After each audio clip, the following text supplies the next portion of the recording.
인터넷에 떠돌아다니는 수많은 뉴스 기사. 아직도 포털에서 일일이 검색하세요? 이제 뉴스통에서 터치 한 번으로 손쉽게 확인하세요. 최근 내가 구독한 기사를 분석해 오늘의 기사를 추천하는 개인 맞춤형 AI 뉴스. 나만의 공간인 뉴스북에서 컨텐츠를 편집하고 이용자와도 활발한 소통이 가능합니다. 사진과 영상 자유롭게 이동하고 언론사 기자들이 실시간으로 업로드하는 동영상도 확인해보세요. 더욱 풍성하고 새로워진 뉴스통. 지금 바로 만나보세요. 안녕하십니까 여러분. 재간둥이 사이다 박준입니다.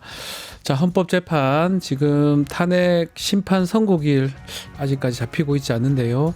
21일로 많은 언론기관 또 많은 분들이 예상을 하고 있는데 만약 21일 선고를 한다면 오늘 정도에 또 고지가 될 가능성이 있습니다. 또 어제까지 헌법재판소 평의가 또 진행됐다고 하고요.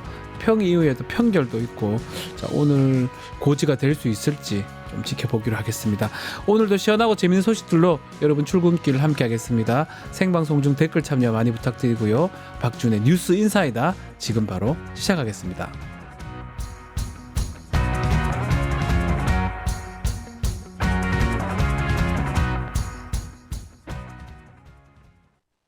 유튜브 구독하고 실시간 채팅과 댓글을 남기시면 매일매일 7000TTCO를 드립니다.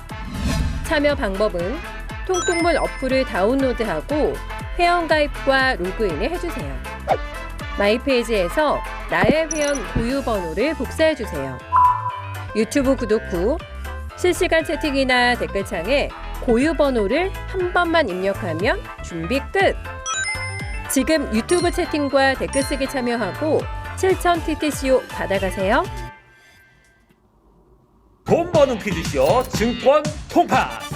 퀴즈를 풀면 최대 100만 원 상당의 보상을 드려요. 탈락해도 걱정은 NO. 친구를 초대해도 코인을 드립니다.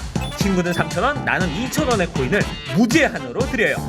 자세한 내용은 QR코드를 스캔해보세요. 상금의 주인공은 바로 당신! 바쁜 아침 오늘 꼬가리를 뉴스들 엄선해서 정리해드리겠습니다. 듣기만 해도 이가 속 뉴스픽. 오늘도 전현주 뉴스토마토 기자와 함께하겠습니다. 안녕하세요. 네, 안녕하세요. 자, 이 뉴스부터 짚어봐야 될 것 같습니다. 군이 비상계엄을 앞두고 시체를 담는 종이관 대량 구매를 타진하고요. 또 시신을 임시 보관하는 이른바 영연백이라고 하는데 네. 영연백을 3,000개 이상 구매를 했다고요. 네, 어제 MBC 단독 보도에 따르면 지난해 8월 22일 2군단 사령부 소속 군무원은 서울의 종이관 제조업체에 연락을 했습니다. 네. 시신 이동 보관업체를 알아보고 있다면서 제작 소요 시간과 한 번에 몇 개까지 운송할 수 있냐 이렇게 물어봤는데요. 그러면서 3,000개가 필요하다면 어떻겠냐, 또 1,000개 구매하면 얼마냐 등 이렇게 꽤 구체적으로 질문을 했습니다.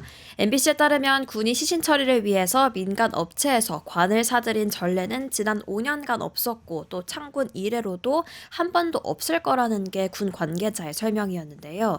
연간 사망자가 100명도 안 되는 군에서 갑자기 1,000여 구에 달하는 시신 처리를 엄두에 둔 계획을 세웠다는 겁니다.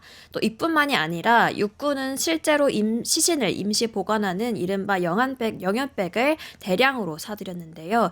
늘 비슷한 수준을 유지하던 이 영연백은 12월에 평소 보유량의 2배 가까운 3,114개를 갑자기 구입을 했습니다. 또 기록을 확인해 본 결과 2021년 이후에 육군이 이렇게 많은 영연백을 보유한 적은 없었습니다. 자, 영연백이 평소보다 확 늘어난 게 지난 12월입니다. 작년 12월.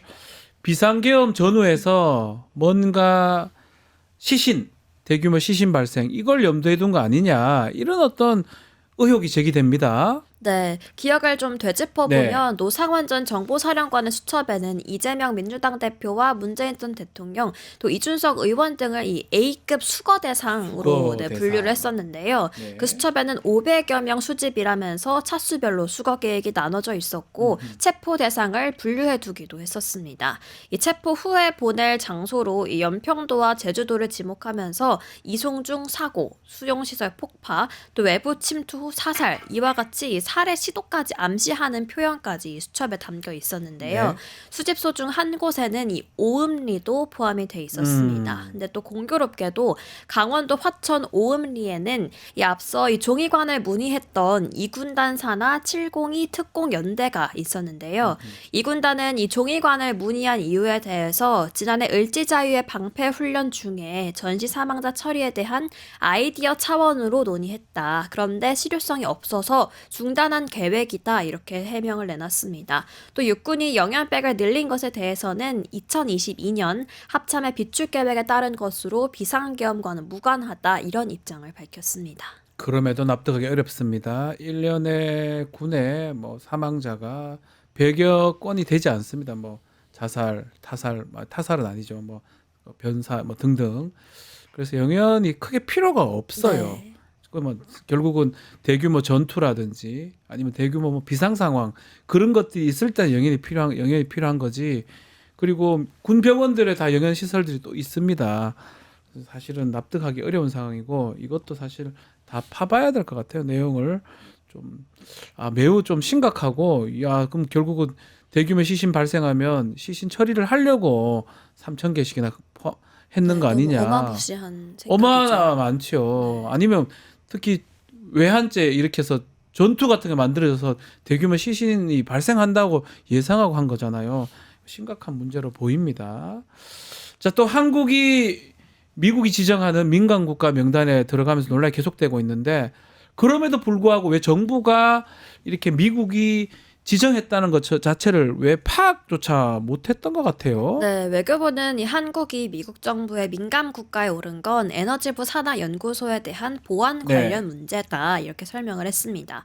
그러면서 외교부는 외교 정책상 문제는 아니다라는 점을 굉장히 강조했는데요. 해당 발언은 이 윤석열 씨가 주장했던 한국 내 독자 핵 무장론이 영향을 미치지 않았다라는 점을 적극적으로 내세우면서 이에 따른 파장을 좀 줄이려는 의도로 해석이 됩니다. 하지만 여전히 외교부는 어떤 보안 관련 문제인지 등 구체적인 내용은 파악하지 못하고 있는 상황인데요.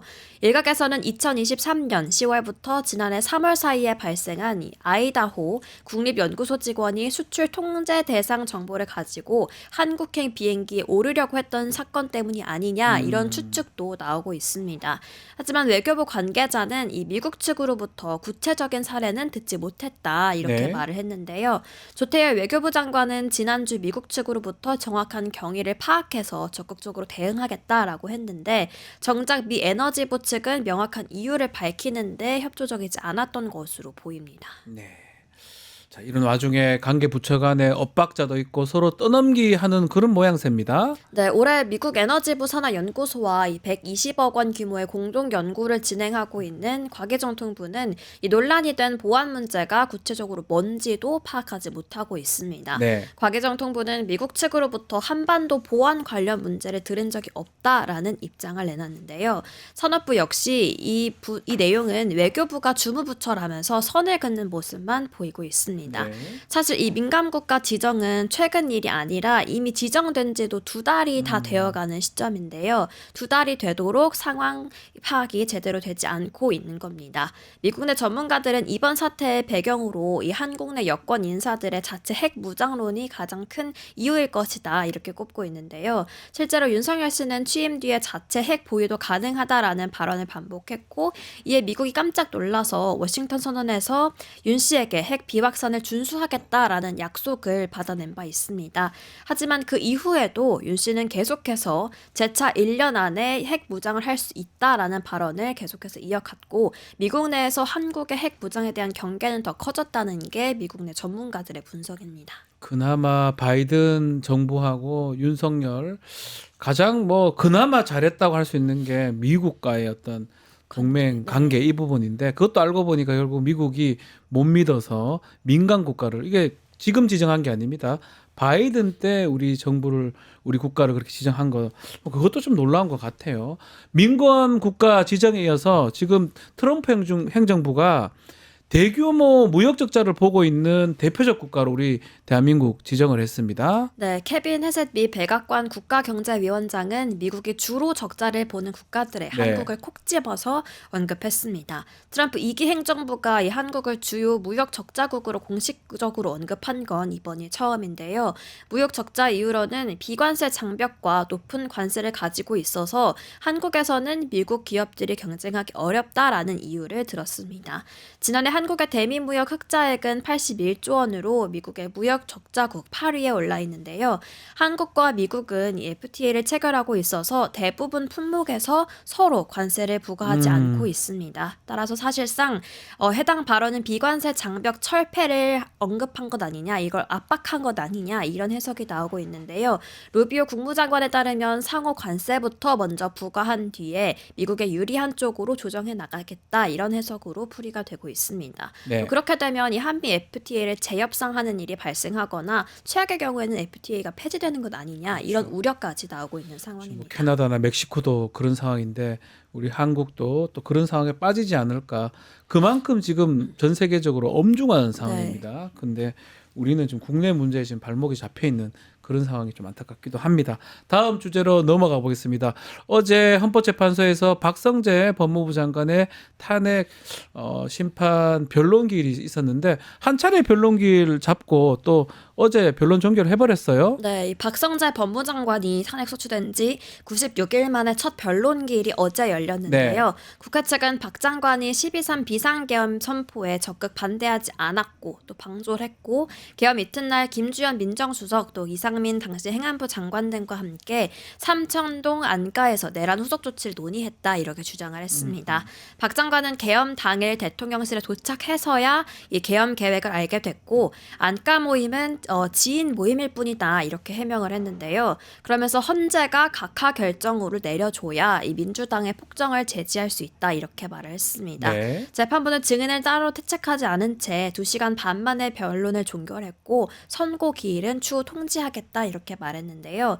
이로써 현재 헌법재판에 계류 중인 탄핵 심판은 윤석열, 한덕수 국무총리, 조지호 경찰총장 등 총 4건인데 현재 조지호 청장을 제외하고는 변론 기일이 모두 종결된 상태입니다. 네, 저 박성재 법무부 장관 어제 2시간 변론을 하고 이 변론 종결 이후에 4시 반부터 또 윤석열 탄핵 심판 평일을 또 진행을 했다면서요? 네, 말씀하신 것처럼 박 장관의 변론 일정은 오후 4시가 좀 넘어서 끝이 났고 재판관은 곧바로 4시 반부터 이 윤석열 씨에 대한 평일을 진행을 했습니다. 현재도 계속해서 속도를 내고는 있는 모습인데요. 윤석열 탄핵 심판 선고 날짜가 여전히 미정인 가운데 이번 주를 넘기면 이 헌재를 향한 비판은 계속해서 더 커질 것으로 보입니다. 또 이 헌재가 국가적 혼란을 방치하고 있다 이런 비판을 피하기 어려워 보이는데 현재까지 가장 유력한 일정은 앞서 오늘 아침에도 말씀해 주신 것처럼 오늘 중으로 선거 일정에 대해서 공지를 하고 금요일인 오는 21일에 선고하는 방안입니다. 다만 아직까지도 이 탄핵 인용과 기각을 놓고 재판관들이 표결을 하지는 않은 것으로 전해져서 여전히 21일도 예정이다라는 점 말씀드립니다. 계속적으로 뭐 여러 가지 밭글들이 돌고 있어요. 뭐 몇 분이 5대3이다, 4대4다, 뭐 각하다 얘기를 하고 있는데 실제로는 보안이 철저하기 때문에 전에 박근혜 때도 그랬고 이게 밖에 나올 일은 사실 없을 것 같습니다. 뭐 예측해 보면 아마 결정문 이 부분에서 쟁점, 세부 쟁점에서 논의가 좀 진행되는 거 아니냐 이렇게 추측이 되고 있고요.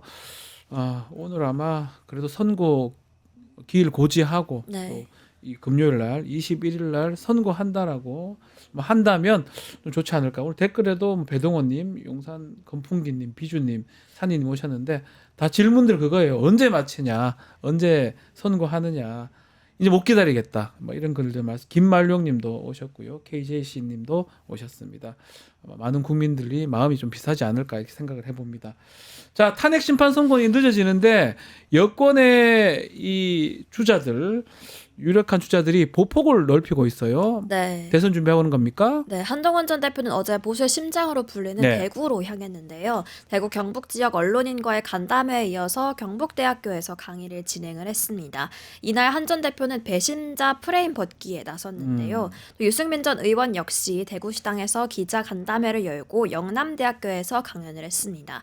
그러면서 그 자리에서 이 8년 전 박근혜 전 대통령 탄핵 이후에 이어진 배신론자에 대해서 양심을 가지고 정치를 해온 대가라고 밝히면서도 그럼에도 박 전 대통령과 오해는 풀고 또 화해하고 싶다 이렇게 말하기도 했는데요.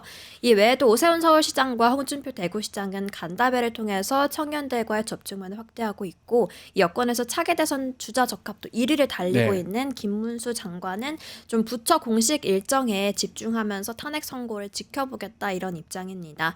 윤석열 탄핵 심판 선고가 예상보다 늦어지면서 여권 주자들은 좀 지지층을 자극하지 않는 상태는 유지를 하면서 좀 조용히 대선을 준비하고 있는 분위기입니다. 여권 주자들도 알고 있습니다. 이게 탄핵이 다른 결론이 날 수가 없다는 걸 본인들도 알고 있고 시간이 끌어지니까 본인들의 활동들을 하는 건데 뭐 댓글들이 많습니다. 탄핵 사유 5가지 분명한데라고 이종영님 글도 주셨고요.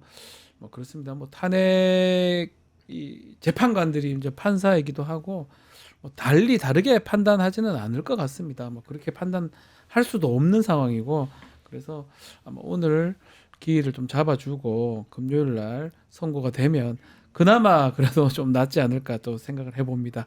자, 오늘 뉴스픽 여기서 마무리합니다. 전윤주 기자 감사합니다. 네, 고맙습니다. 잠시 후 수요일 남자로 돌아오겠습니다.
하루도 조용할 날 없는 정치 또 언론 속에서 열불나는 여러분들 위해서 시원하게 속사포처럼 빠르지만 통쾌한 말씀해 주실 분 나오셨습니다. 최진모 교수님 함께합니다. 안녕하십니까? 아, 예.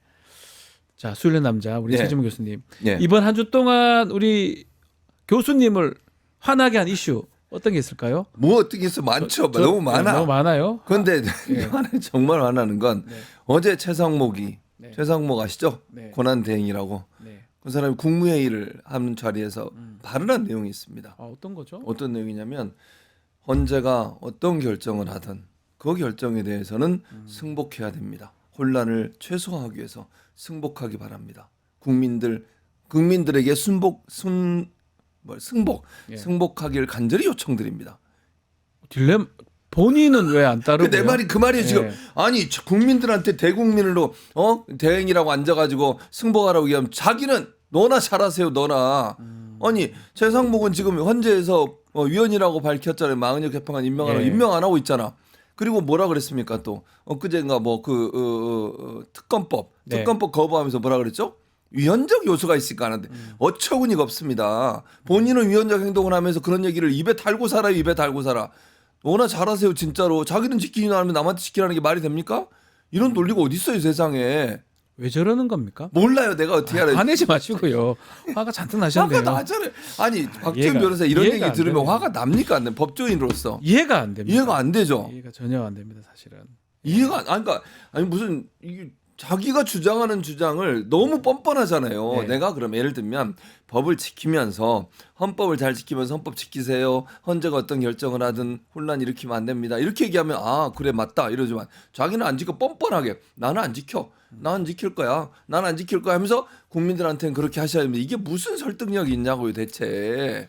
뭐 하는 사람이에요 이 사람. 아니, 그나저나 뭐 최상목 대행은 네. 또 헌재에서 만약에 윤석열 파면 결정 난다, 예. 그걸 존중 수용해 달라 이 얘기를 한 겁니까? 그렇죠. 그 얘기를 한 거예요. 그러면 그나마 또 그건 또 나은 편. 근데 나은 그것도 이제 편이네요. 박제해라 돼. 왜냐면 네. 자기는 안 지키면서 그 얘기를 한 사람이니까 이 얘기를 하고도 안 지킬 수가 있어요. 안 지킬 수 제일 있으니까. 걱정되는 거 요즘 네. 뭐 물론 한간에 떠도는 얘기지만 헌재에서 만약에 윤석열 파면을 결정해도 선거일을 차일피일 미루면 지정하지 그런 않을 수 얘기가 있다. 있었어요. 그거 뉴스타파 지금 보도. 본인이 네. 그렇게 자기 입으로 그래서 박제해놓고 근데 저는 본인도 지금 안 지키고 또 안 지킬 수도 있다고. 더 네. 황당한 건 그렇게 하니까 뭐라 그래 국민의힘에서는 잘한다고 계속 그렇게 해도 된다. 마은혁 재판관 임명 안 해도 괜찮다. 그렇게 네. 버티면 된다. 누구 편이야 대체? 대행이라는 인간이 네. 아니 어느 한쪽의 정당의 말만 들으면 되겠어요? 지금까지 거부권 행사한 거 다 국민의힘에서 건의했잖아요. 그래서 다 받아들인 거 아니에요? 논리도 다 국민의힘이 얘기한 논리 갖고 해요 지금. 논리도 뭐 그렇게 많지 않아요. 그냥 대충 하는 위헌이라니 위헌적 요소가 있으면 본인이나 위헌적 행동을 하지 말라고요. 진짜 화나네. 말할수록 화가 나네. 직무유기죄가 될 수가 있습니다. 예. 부작위 마은혁 재판관 임명하지 않은 거, 예. 막 그 고발 조치가 취해졌다고 좀 알고 있는데 그런 거나 잘하기를 바란다 이 말씀이죠. 아 그럼요. 네. 진짜 짜증나네. 알겠습니다. 너무 화가 나셔서 화가 안 나겠습니까 지금? 자 저희가 요즘 수일남 코너에서는 예. 스카이데일리 얘기를 좀 많이 하고 있는데 뭐 부정선거 음모론 또 광고도 무단에 게재하고 특히 한국신문윤리위원회 자사 제재 경고 제재를 받았는데 네. 이행을 하지 않고 있습니다. 안 하고 어떻게 있죠. 봐야 됩니까? 스카이데일리 뭐 어떻게 봐요? 잘못된 행동이 아니 이게 뭐, 나 진짜 또 화가 나네. 계속 화를 생각- 내시네요. 화가 날 네. 수밖에 없. 이슈를 왜 이런 것만 주는 거예요 나한테? 질문을 화가 날 수밖에 없잖아요. 언론 얘기해야 될 거 아닙니까? 알겠습니다. 예. 스카이데일리가 신문윤리위원회가 지난달 여기서 우리가 설명해 드렸어요. 네. 제재를 내렸는데 그 제재가 뭐냐면 자사 게재 경고예요. 네. 그러니까 신문윤리위원회에서 이 언론사에 대한 제재를 했다. 그거를 공고를 해야 되는 거예요. 신문에 보도를 해야 되는 거죠. 한마디로 네. 얘기하면 게재를 해야 되는 그걸 안 따르고 있어요. 지금 버티고 있는 거죠. 그러니까 신문윤리위원회라고 하는 위원회에서 결정한 사안마저도 지키지 않고 본인들이 잘못한 내용을 언론에 게재하라고 얘기했음에도 불구하고 거부하면서 지금 버티고 있는 상황이다. 네. 그러니까 신문윤리위원회 제재마저도 완전히 무시하는 그냥 그런 행동을 하고 있는 거예요. 그러니까 말씀대로 스카이데일리가 신문윤리위원회 제재 조치를 따르지 않겠다 예. 이런 입장으로 보이는데 이런 경우가 있습니까? 종종 있어요. 보통은 없죠. 왜냐하면 신문윤리위원회라고 하는 것은 신문사 언론사 중에 신문사 전체에 대해서 네. 제대로 잘 운영되고 있는지 하는 부분들을 점검하고 문제가 있을 때 거기에 대해 제재를 가하는 그런 역할을 하는 기관이에요. 네. 그 위원회의 지시를 안 따르는 경우는 거의 없어요. 제가 기억하기로는 없어요. 그러니까 스카이데일리가 저는 뭐 물론 제가 기억하지 못하는 부분이 있을 수 있지만 그 흔하지도 않은 일이고요. 네. 보통 예를 들면 박지훈 변호사가 신문사 운영하는데 신문윤리위원회에서 이거 제재한다. 근데 그걸 안 따르겠습니까? 따르죠. 대부분 저는 다 따릅니다. 따르겠죠. 예. 아니, 그 대부분의 언론사들은 따라요 그거를. 왜냐하면 그건 공통으로 그렇게 하기로 약속을 해놓은 거 아닙니까? 네네네. 근데 그걸 지키지 않은 것 자체가 문제라고 볼 수 있는 거죠. 자 이렇게 신문윤리 제재까지 받은 매체인데 광주 서구청 또 광주 교육청 이 스카이데일리의 광고를 집행한 것으로 드러났습니다. 이걸 언론에 광고를 준 거예요. 5.18 관련해서. 그러니까요. 예. 저는 좀 이해가 안 돼요. 그러니까 어떤 연유로 그걸 납득하기 좀 어렵지 않습니까? 납득하기 어렵죠. 왜냐하면 5.18 폭동이라고 했던 그러니까 곳이잖아요. 그런 여기가. 곳에다가 광고를 집행을 했다? 이해가 안 돼요. 그러니까 이건 좀 따져봐야 돼. 네. 지금 뭔가 저기 두 군데잖아요. 지금 예? 저기 5.18 DJ 세력 북이 주도한 내란이라고 이렇게 얘기했던 그런 언론사에 언론사인데 그런 언론사에 광주 서구청하고 교육청. 광주 교육청이 예. 광주 광역시 교육청이 이런 행동을 했다는 거죠. 납득이 안 돼요. 그건 좀 따져봐야 되고 자체적으로 조사를 해야 한다고 봅니다. 어떤 연유로 해서 이 광고가 이 스카이데일리라는 이런 매체 이상한 매체에 게재가 됐는지 하는 부분. 네. 그 광고가 집행되는 과정에 뭐 여러 가지 이유가 있겠는데 이게 보니까 그 지난 2월에 구정 홍보, 그러니까 서구청 같은 경우에 구정 홍보 공익 광고 명목으로 110만 원의 광고를 집행했다고 해요. 광주 교육청은 지난해 10월에 교육 활동 홍보 목적으로 100만 원을 집행을 했는데 예.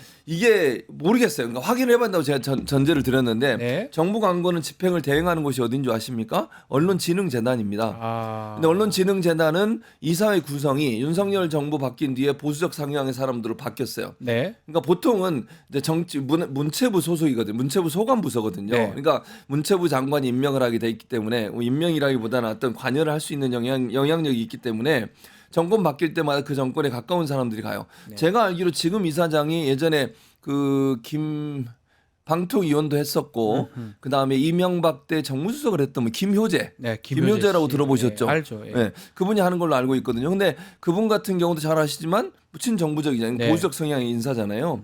근데 이 언론진흥재단에서 정부 광고를 집행하는데 이런 이제 지자체 광고도 대행을 해요. 네. 혹시나 이건 제 그냥 추측인데 확인해봐야 되겠지만 그냥 이거 광고 좀 내주세요라고 언론진흥재단에 얘기를 했고 예컨대 아. 언론진흥재단이 이 매체에 줬다면 이제 언론진흥재단에 문제가 있을 수 있겠죠. 근데 이거는 조사를 해봐야 돼요. 조사해봐야 확인이 돼요. 안 됐기 때문에. 왜냐하면 광주예요. 광주. 네, 그러니까. 광주의 서구청, 광주교육청에서 이런 매체에 줄 그러니까 했다는 게 좀 가능성은 이해가 안 이해가 안 되잖아요. 되니까 이제 말씀하시는 예를 들면 거겠죠.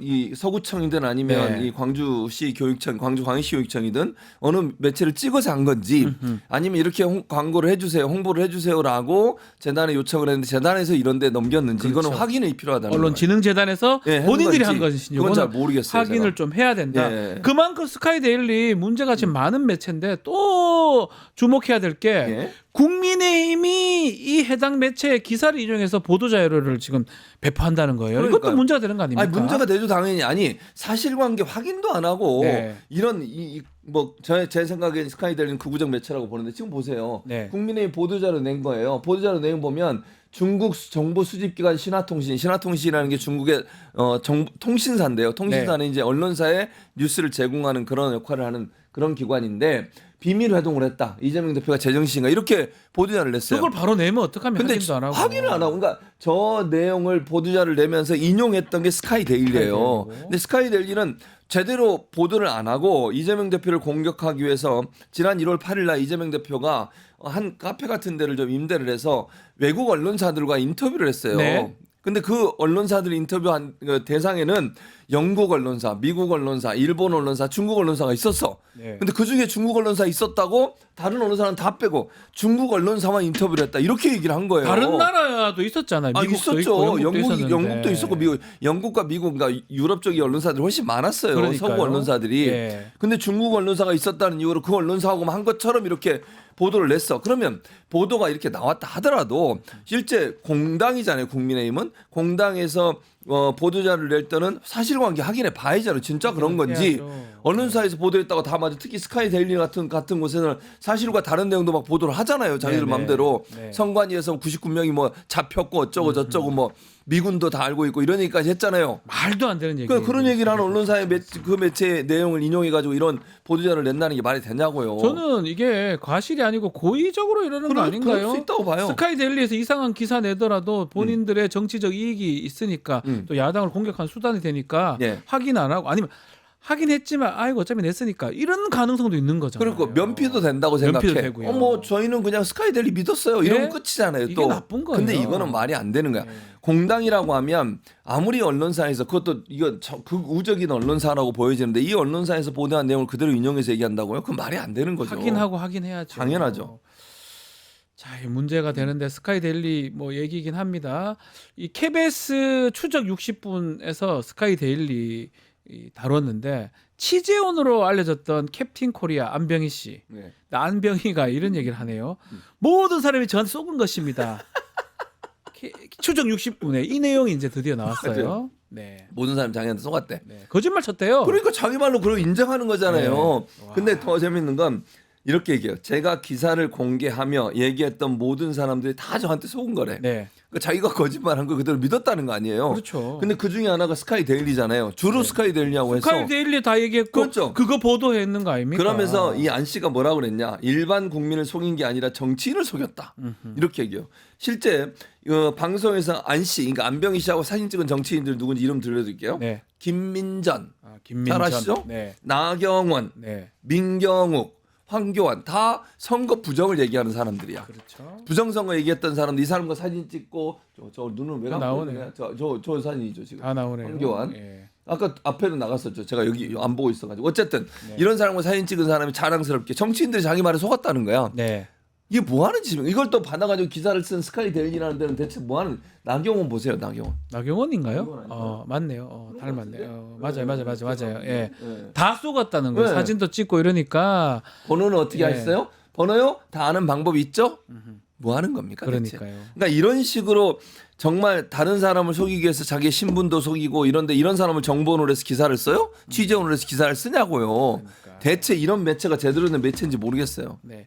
그 지금 저 내용이 추적 60분에서 다뤘던 내용입니다. 그나마 저 내용이 결국은 이 극우 매체가 돌아가는 시스템이라든지 그런 것들을 좀 보도했다고 보이는데 실제로 이게 3.1절 날 원래 하려 하다가 예. 말도 안 되는 이유로 편성이 삭제됐잖아요.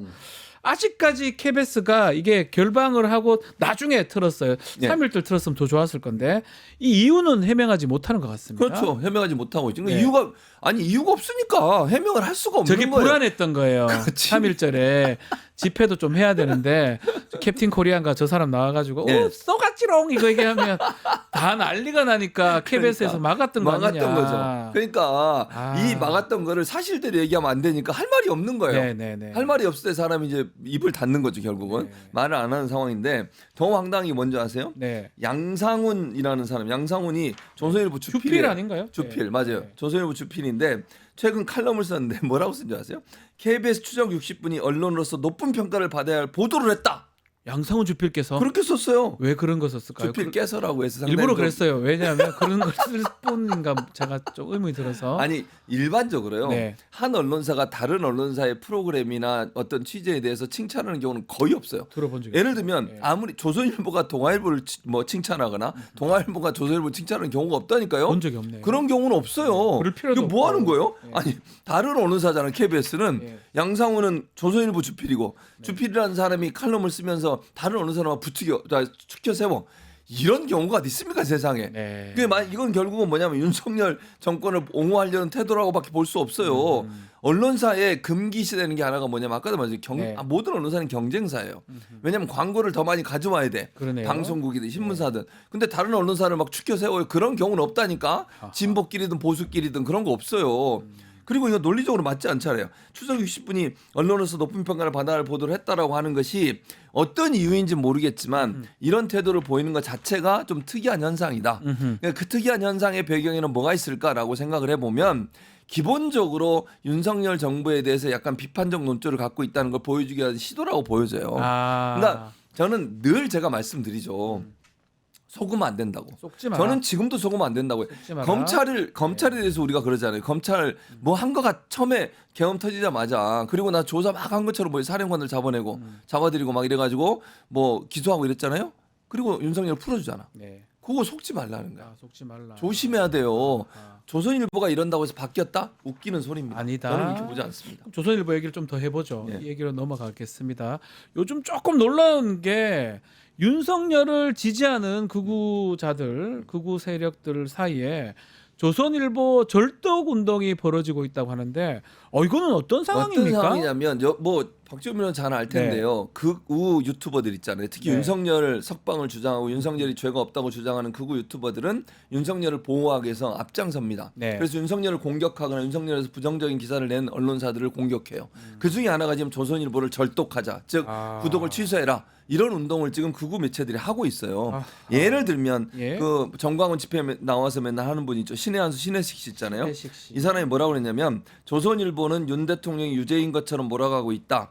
윤 대통령에게 씌워진 혐의는 조작된 정치 탄압이다. 이렇게 주장을 하면서 조선일보가 국민을 속이고 좌파 프레임에 동조하고 있다고 절독, 즉 구독을 취소하라고 하고 있습니다. 그러면서 조중동은 보수 탈을 쓰고 사실 보수가 아니었다 이렇게 주장하는 게 배승희 씨가 얘기한 거고 이거. 보수가 아니에요? 아니 보수가 아니게 뭐가 보수가 아니에요. 늘 얘기하잖아요. 네. 근데 이제 재밌는 건 뭐냐면 배승희 씨는 뭐 다른 유튜브를 하시는 분이잖아요.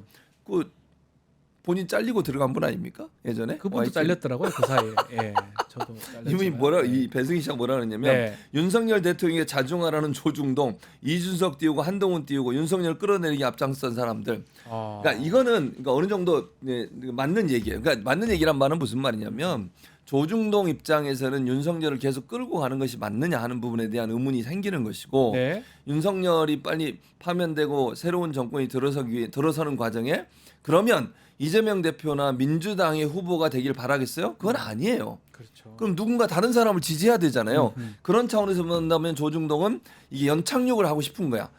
시간을 좀 끌면서 보수 진영의 후보가 당선되길 바라는 것이고 그러기 위해서 탄핵이 빨리 진행되기보다는 천천히 진행되길 되길 바라는 바라고. 거고 다만 탄핵은 어차피 될 것처럼 보이니까 거기에 대해서 일부 선을 긋고 네. 이러면서 약간 중도인 것처럼 탈을 쓰는 거예요. 근데 스탠스가 그거 보고 예. 속으면 안 된다고. 네. 속지 말라고요. 속지 마라. 조선일보가 밖에 웃기는 소리예요. 그거는 말도 안 되는 소리라고요. 혹시 지난번에 김건희가 네. 조선일보 폐간에 목숨 그렇죠. 걸겠다. 그거랑도 연결돼 있는 약간 겁니까? 연결돼 있습니다. 약간 연결돼 있다. 있습니다. 왜냐하면 그래서 김건희 윤석열 안 되겠다는 판단을 할 수 있어요. 네. 조선일보 입장에서는. 아하. 그러니까 이게 저 정도의 마인드를 갖고 있는 사람이라면 그러니까 속으로 왜냐하면 USB 문제가 그때 논란이 됐잖아요. 네.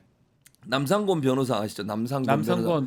예. 지금 명태균 예. 변호사잖아요. 그렇죠. 이 사람이 뭐라 그러냐면 예. 녹취를 들어보면 지네 말 듣게끔 하고라는 대목이 있다는 거예요. 그렇게 돼 있잖아요. 예. 그러니까 조선일보가 그렇게 했다고 김건희가 얘기하잖아요. 네. 그러니까 이게 바로 조선일보가 이 USB를 가지고 뭔가 작업을 하려고 했던 거 아닌가 이런 의문이 드는 거 아닙니까?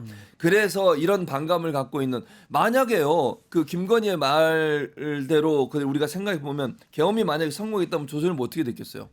폐간됩니다. 폐간될 수도 있었겠죠. 왜냐하면 김건희가 그랬잖아요. 목숨을 폐간시켜- 걸었다고 왜 폐간하겠다고. 하니까. 그러니까 그런 부분도 영향을 미쳤을 거예요. 그렇다고 그러면 조선일보가 정신을 차리고 제대로 된 언론이 되느냐? 웃기는 소리다.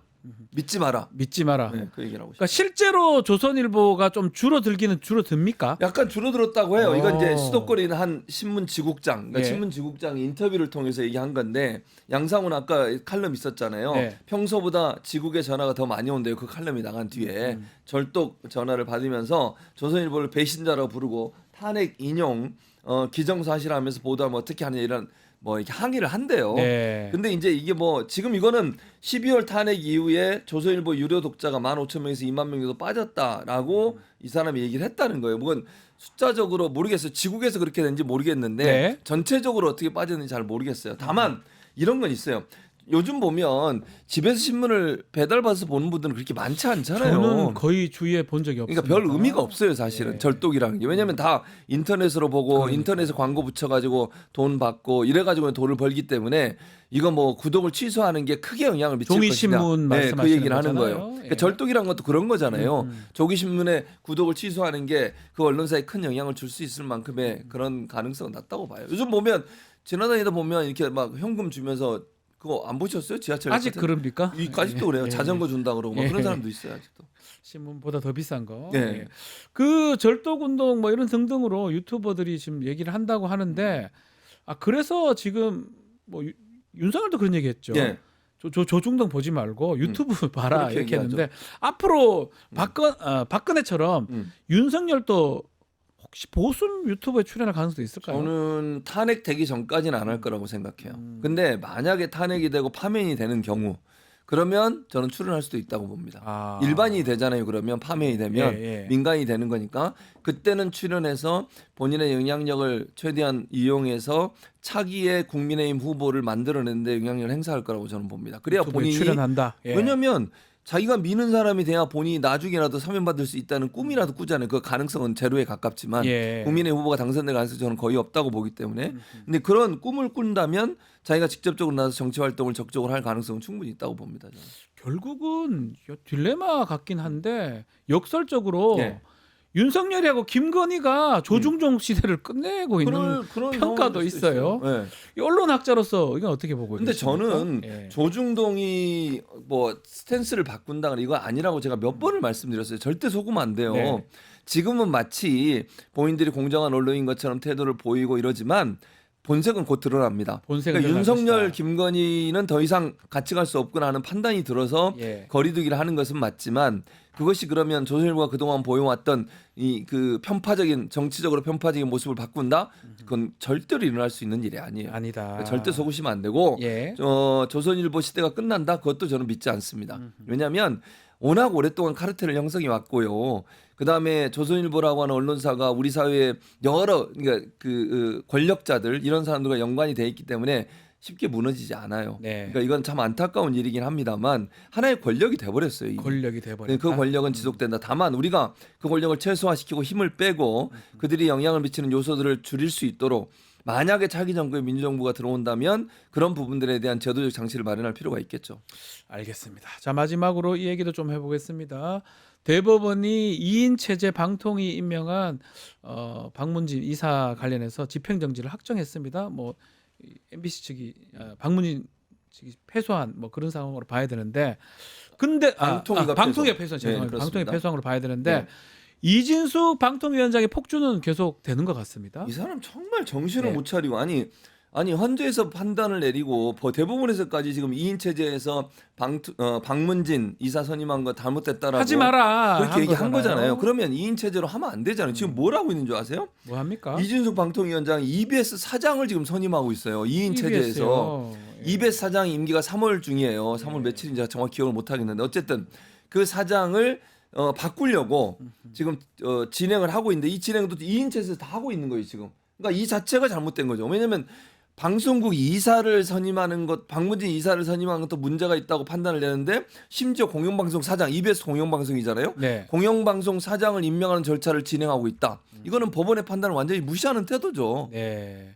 EBS 사장 뭐 그래 중요한데 왜 그래 빨리 임명하려고 합니까? 왜 그러냐면요. 예. EBS 사장이 중요한 이유는 EBS가 단순히 그러니까 교육 중에 뭐 우리가 생각할 때는 수능 이런 거 많은 줄 알죠. 네. 사회 교육 관련된 프로그램도 많이 만들어요. 다큐멘터리 많이 EBS 나온 다큐멘터리 안 보셨습니까? 봅니다. 예. 좋은 다큐멘터리 많아요. EBS 출연도 많이 근데 했습니다. 그런 예. 부분에 있어서 사회적인 부분, 그다음에 라디오 같은 경우는 예전엔 사회 관련된 그런 교육, 사회 교육이라고 네. 일반인 교육을 위한 프로그램도 많이 만듭니다. 거기에 어떤 사람이 들어가 있다 해서 만약 이승만 관련된 다큐 만든다면 어떻게 할 거예요? 박정희 관련된 다큐 만든다면 어떻게 할 거예요? 그러네요. 그리고 교육 관련해서도요. 교육 제도에 관련해서도 예를 들면 역사 교과서 관련된 문제 이런 문제를 다루는 것이 교육 방송이에요. 근데 그 교육 방송에 지금 누구를 앉히려고 하느냐 의문이 드는 게 그러니까 뭐 민원연이나 이런 시민단체에서 의문을 갖고 있는 건 뭐냐면 내정설이 제기되고 있어요. 누구냐면 신동호라는 사람. 신동호. 그 신동호입니까? 아시죠? 알죠. MBC 출신, 아나운서 출신이죠. 같이 방송도 했습니다. 그러니까 예. 그분이 이준석하고 친하다는 거야. MBC 내에서 이 사람이 신동호 씨가 미래통합당, 그러니까 현재 국민의힘이 됐죠. 미래통합당에 적을 둔 적도 있어요. 네. 근데 이게 또 논란이 되는 게 뭐냐면 정당에 적을 두고 그 당에서 탈당한 지 3년이 지나지 않으면 자격이 없어요. EBS 사장. 네, EBS 그러니까 예. EBS든 방통위원이든 그러니까 당적을 그만둔 지 그러니까 방송국 사장이나 방송국 이사는 공영방송 이사는 3년이 지나면 해요. 근데 이 사람이 지금 적을 뒀던 적이 있고 지금 논란이 되는 게 3년이 지나지 않았다는 지금 얘기가 나오고 있어요. 그러네요. 그래서 이 부분도 반드시 따져봐야 되는데 이 사람을 이준석 위원장이 EBS 사장으로 임명하기 위해서 그런 게 아니냐 이런 비판이 나오고 있는 상황이죠. 결국은 이진숙 위원장이 자신이 나가기 전에 어쨌든 EBS 사장이라도 조금 자기 친한 임명해 사람. 보려고 그러려고 또 하는 신동호 걸로 보인다는 이 거죠. 아나운서 하던 사람인데 예. 사실은 출마도 한 적이 있고요. 미래통합당 그 국민의힘 전신이죠. 그리고 또 문제가 좀 되네. 결국은 이 대통령실하고 방통위 이 카르텔 관련된 거 아니냐 이런 얘기까지 또 그렇게 하는 것 같아요. 그럼요. 그렇게 나올 수밖에 없어요. 그러니까 네. 방통위 입장에서는 신동훈 씨가 미래통합당, 그러니까 지금의 국민의힘 네. 합당 국민의힘 전신이죠. 국민의힘 전신에서 일했던 활동한 기간이 있으니까 이 이력 때문에 결국은 친정부적인 성향의 사람을 EBS에 앉히면 이게 3년 임기예요. 네. 알바끼 또 하는 거거든요. 또 알바끼가 되는 거예요. 그럼 쫓아내기도 어려워요. 한번 임명이 돼버리면. 네. 그러니까 지금 2인 체제로 하지 말라고 얘기가 나오고 있으니까 법원도 그렇게 판단을 했잖아요. 그럼 멈춰야지. 왜 이걸 진행을 하냐고요. 지금 이진숙이. 이게 말이 안 되는 행동이에요. 알바끼 하려고. 계속 뭐 하는 것 같은데 자, 이 가운데 최상목 권한대행 방통위법 개정안에 대해서 또 거부권 행사했습니다. 참나 이것도 예. 이진숙하고 똑같아. 무슨 말이냐면 방통위법에 여러 내용이 있어요. 공영방송 이사를 선임하는 과정에 있어서 네. 정치 후견주의 즉 정당이나 여야가 영향을 행사하는 걸 줄이자는 거 그것도 당연히 해야 되지만 지금 2인 체제와 연관돼 있어요. 네. 방통위법 개정안에는 2인 이상이 아니라 3인 이상이 참석해야만 회의가 진행되고 의결을 하게 만들어 놓은 거예요. 이게 이준석 들어와서 2명이서 모든 걸 하잖아요. 예. 대법원에서 문제가 있다고 판단이 나왔잖아요. 그럼 법을 고쳐야지. 왜냐하면 법에 그게 명확하지 않다는 이유로 제적위원회 과반수도 아닌 2명이 앉아가지고 모든 걸 하는 거잖아요. 네. 그러니까 이런 정원이 5명인데 2명이서 모든 걸 해. 그것도 대통령이 임명한 2명이서 야당이 추천한 2명은 아예 들어가지도 않았어요 지금.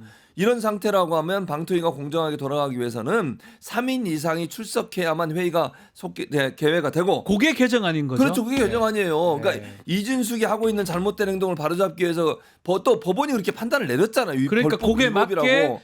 입법부에서 국회에서 만들어서 대통령한테 올린 거네요. 그렇죠. 근데 권한 그걸 대행한테. 거부권 행사해요. 이게 위헌적 요소가 무슨 위헌적 요소가 있냐고 이게. 이거 안 하는 게 위헌이에요. 2명이서 한 게 위헌이라고요. 아. 법의 미비점을 보완해서 개정안을 낸 걸 가지고 이걸 거부를 했어요. 이게 최상목이에요.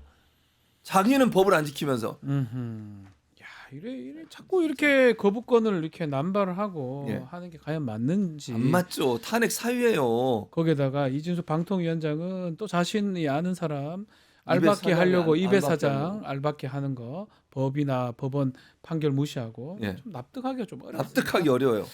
알겠습니다. 금요일 날은 제가 온다며요. 미리 안내 좀 해주세요. 많이 뭐 오시게 굳이 금요일 날. 굳이 그날 금요일 날 판결 박지원 대신 선고가 될 제가 수가 옵니다. 있는데 예. 여러분 아침 일찍부터 저를 볼 수 있습니다. 갑자기 그 많이 와주시라고. 금요일 날 일단 판결 선고가 예, 된다면 알겠습니다. 된다면. 탄핵 심판 결정 난다면 안다면 제가 그날 좀 일정이 좀 있어서 알겠습니다. 알겠습니다. 오늘 예. 말씀은 여기까지 듣겠습니다. 최지문 교수님 감사합니다. 감사합니다.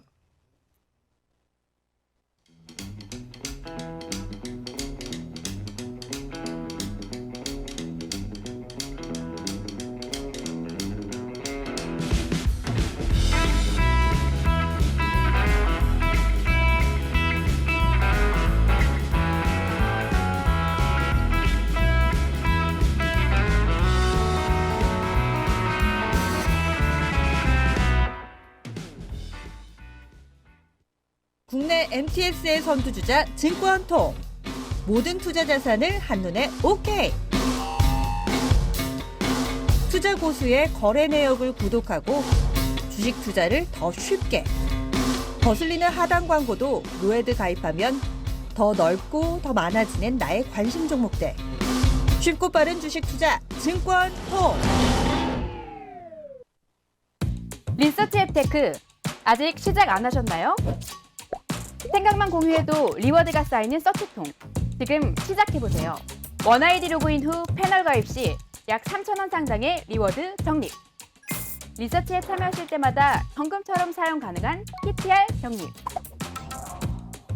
내가 초대한 친구가 패널 가입을 할 때도 리워드 적립. 지금 바로 서치통에서 우리 지역, 우리나라의 사건, 사고들에 대한 리서치에 참여해주세요. 한 주간 뜨거웠던 이슈를 짚어보는 이슈 화합 시간입니다. 오늘도 김지호 민주당 경기도당 대변인 또 장유민 변호사 두 분 함께합니다. 안녕하십니까? 네, 안녕하세요. 네. 자, 검찰이 드디어 또 김성훈 경호차장에 대해서 구속영장 청구를 했습니다.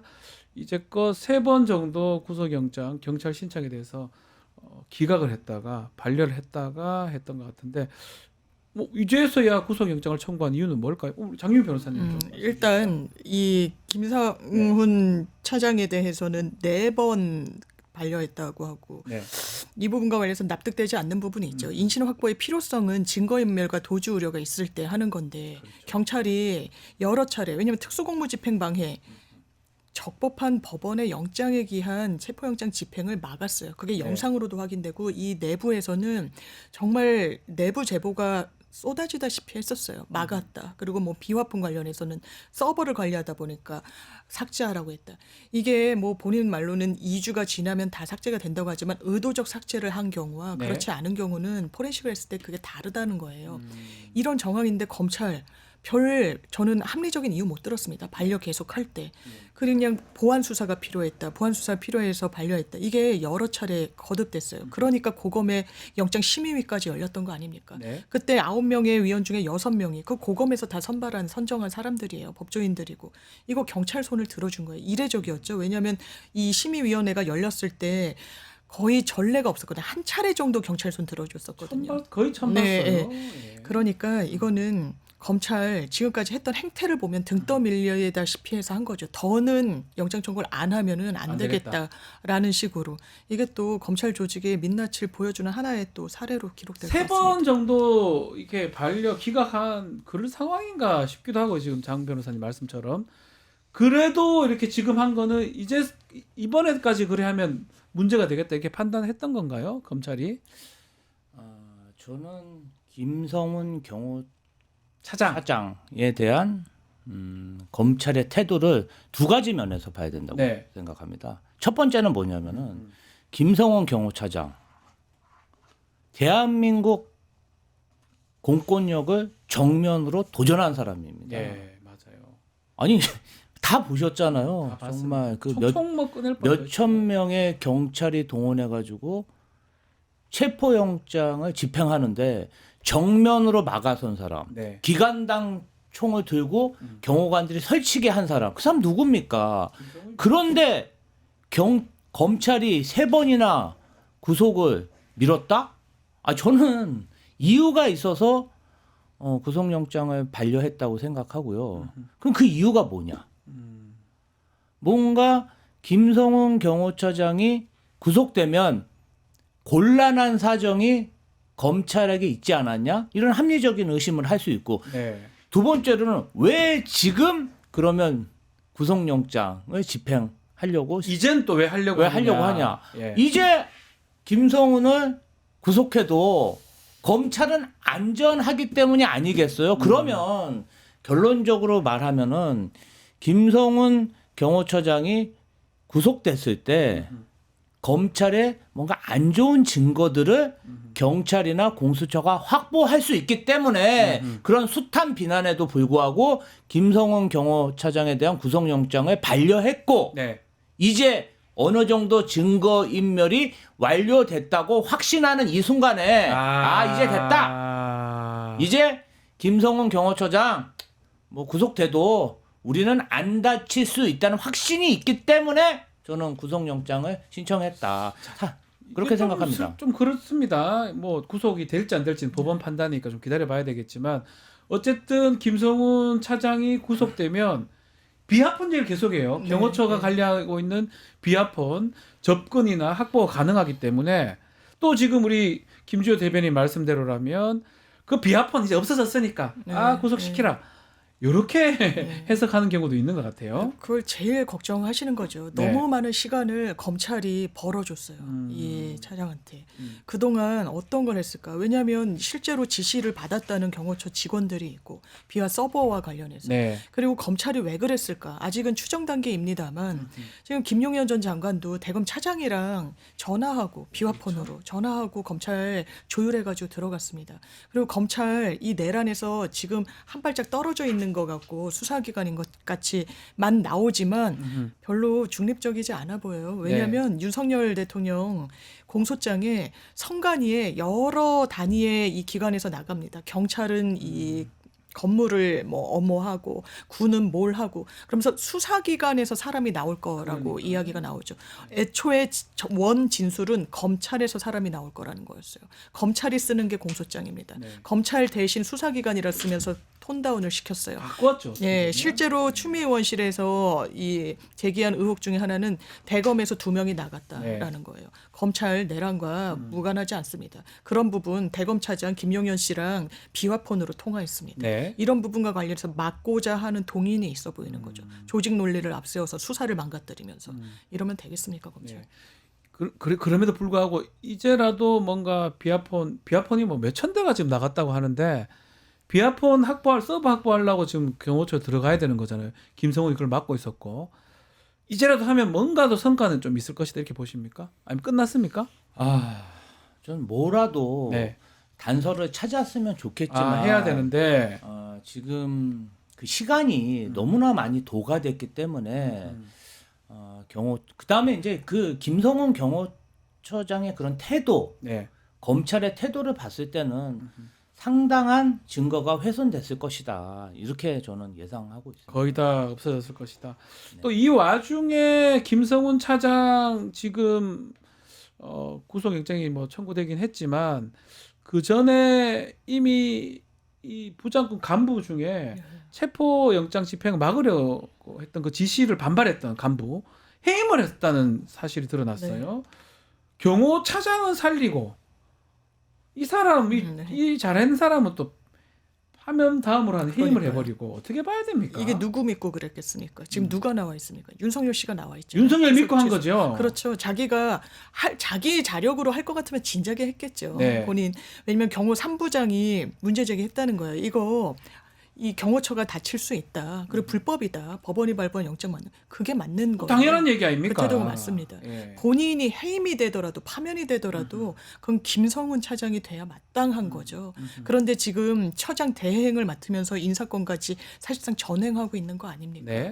지금 해임이든 파면이 제일 높은 수위고 그 밑에 수위에 이제 해임이 된 건데 해임인데 둘 다 잘린다는 면에서는 같은 거고요. 다만 이제 연금의 불이익 면에서 다른 건데 지금 기밀을 유출했다라는 겁니다. 네. 그런데 당사자가 일단 극구 부인하고 있어요. 그럼 유출했다는 그 근거를 뭘로 사람을 자릅니까? 이게 왜냐하면 일반 회사에서도 자르는 건 또 이 공무원이잖아요.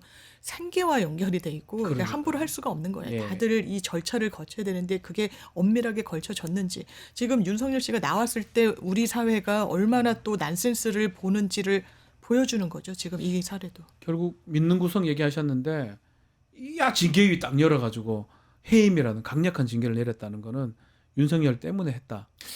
저는 그러한 부분도 일면 있지만 예. 이렇게 좀 생각해 봅니다. 자, 이 경호 3부장이라는 분이 수사에 협조하고 공권력에 협조했다는 이유로 해임을 한다? 그 상식적으로 말이 안 되는 얘기잖아요. 반대로 한 것 같아요. 그러면 저는 이런 생각이 좀 드는데요. 네. 이종섭 전 국방부 장관을 급하게 호주 대사, 런 대사로 보낸 사례가 있잖아요. 그럼 왜 그랬을까? 런종섭 그랬죠 그때. 왜 그랬을까 생각해 보면은 일종의 이 경호 3부장을 초강수로 해임 수를 두면서 내부 구성원들에게 내가 증거를 훼손한 건에 대해서 그 누구라도 증언을 하면 내가 이렇게 보복하겠다. 경고성 메시지일 수 그렇죠. 있다. 경고성 메시지를 보내면서 어떠한 그런 증거를 좀 은닉하고 훼손할 목적이 더 크지 누가 봐도 네. 그 좀 무리한 징계 아니겠습니까? 그런데 급하니까 어떻게든 이 사람을 다잡고 뭔가 위계를 만들어서 이 내부 결속을 다지려고 무리한 수를 둔 게 아닌가 저는 좀 그렇게 생각합니다. 무리할 수도 있다. 네. 영장이 어떻게 발부가 될까요? 또 그건 법원의 소관이라서. 저는 발부될 가능성이 좀 높다라고 네. 보는데 검찰이 얼마나 이 영장이 발부되는데 주력할지 좀 의문인 그러니까 거예요. 이제는 믿지를 못하겠습니다. 이거 대충 하면 안 돼요. 예. 바보처럼 막 계속 영장 청구하고. 왜냐면 영장 이러면. 발부할 때 막 예. 소명하고 이런 게 이제 뭐 언론 주목도가 높은 그러니까요. 사건은 그렇게 하지만 이제 기록을 많이 보고 하는데 네. 거기에 정말 증거인멸과 도주 우려가 높다라는 정황을 얼마나 차근차근 탄탄하게 넣어놨을지 좀 물음표라서. 이제는 이런 생각 들어요. 영장 발부가 만약에 안 되고 기각이 되면 검찰도 대충 했겠지라는 생각이 더 들어요. 이젠 그렇죠. 워낙 풀어주는 건 쉬워요. 대충 하는 건 얼마나 쉽습니까? 안 하면 되니까.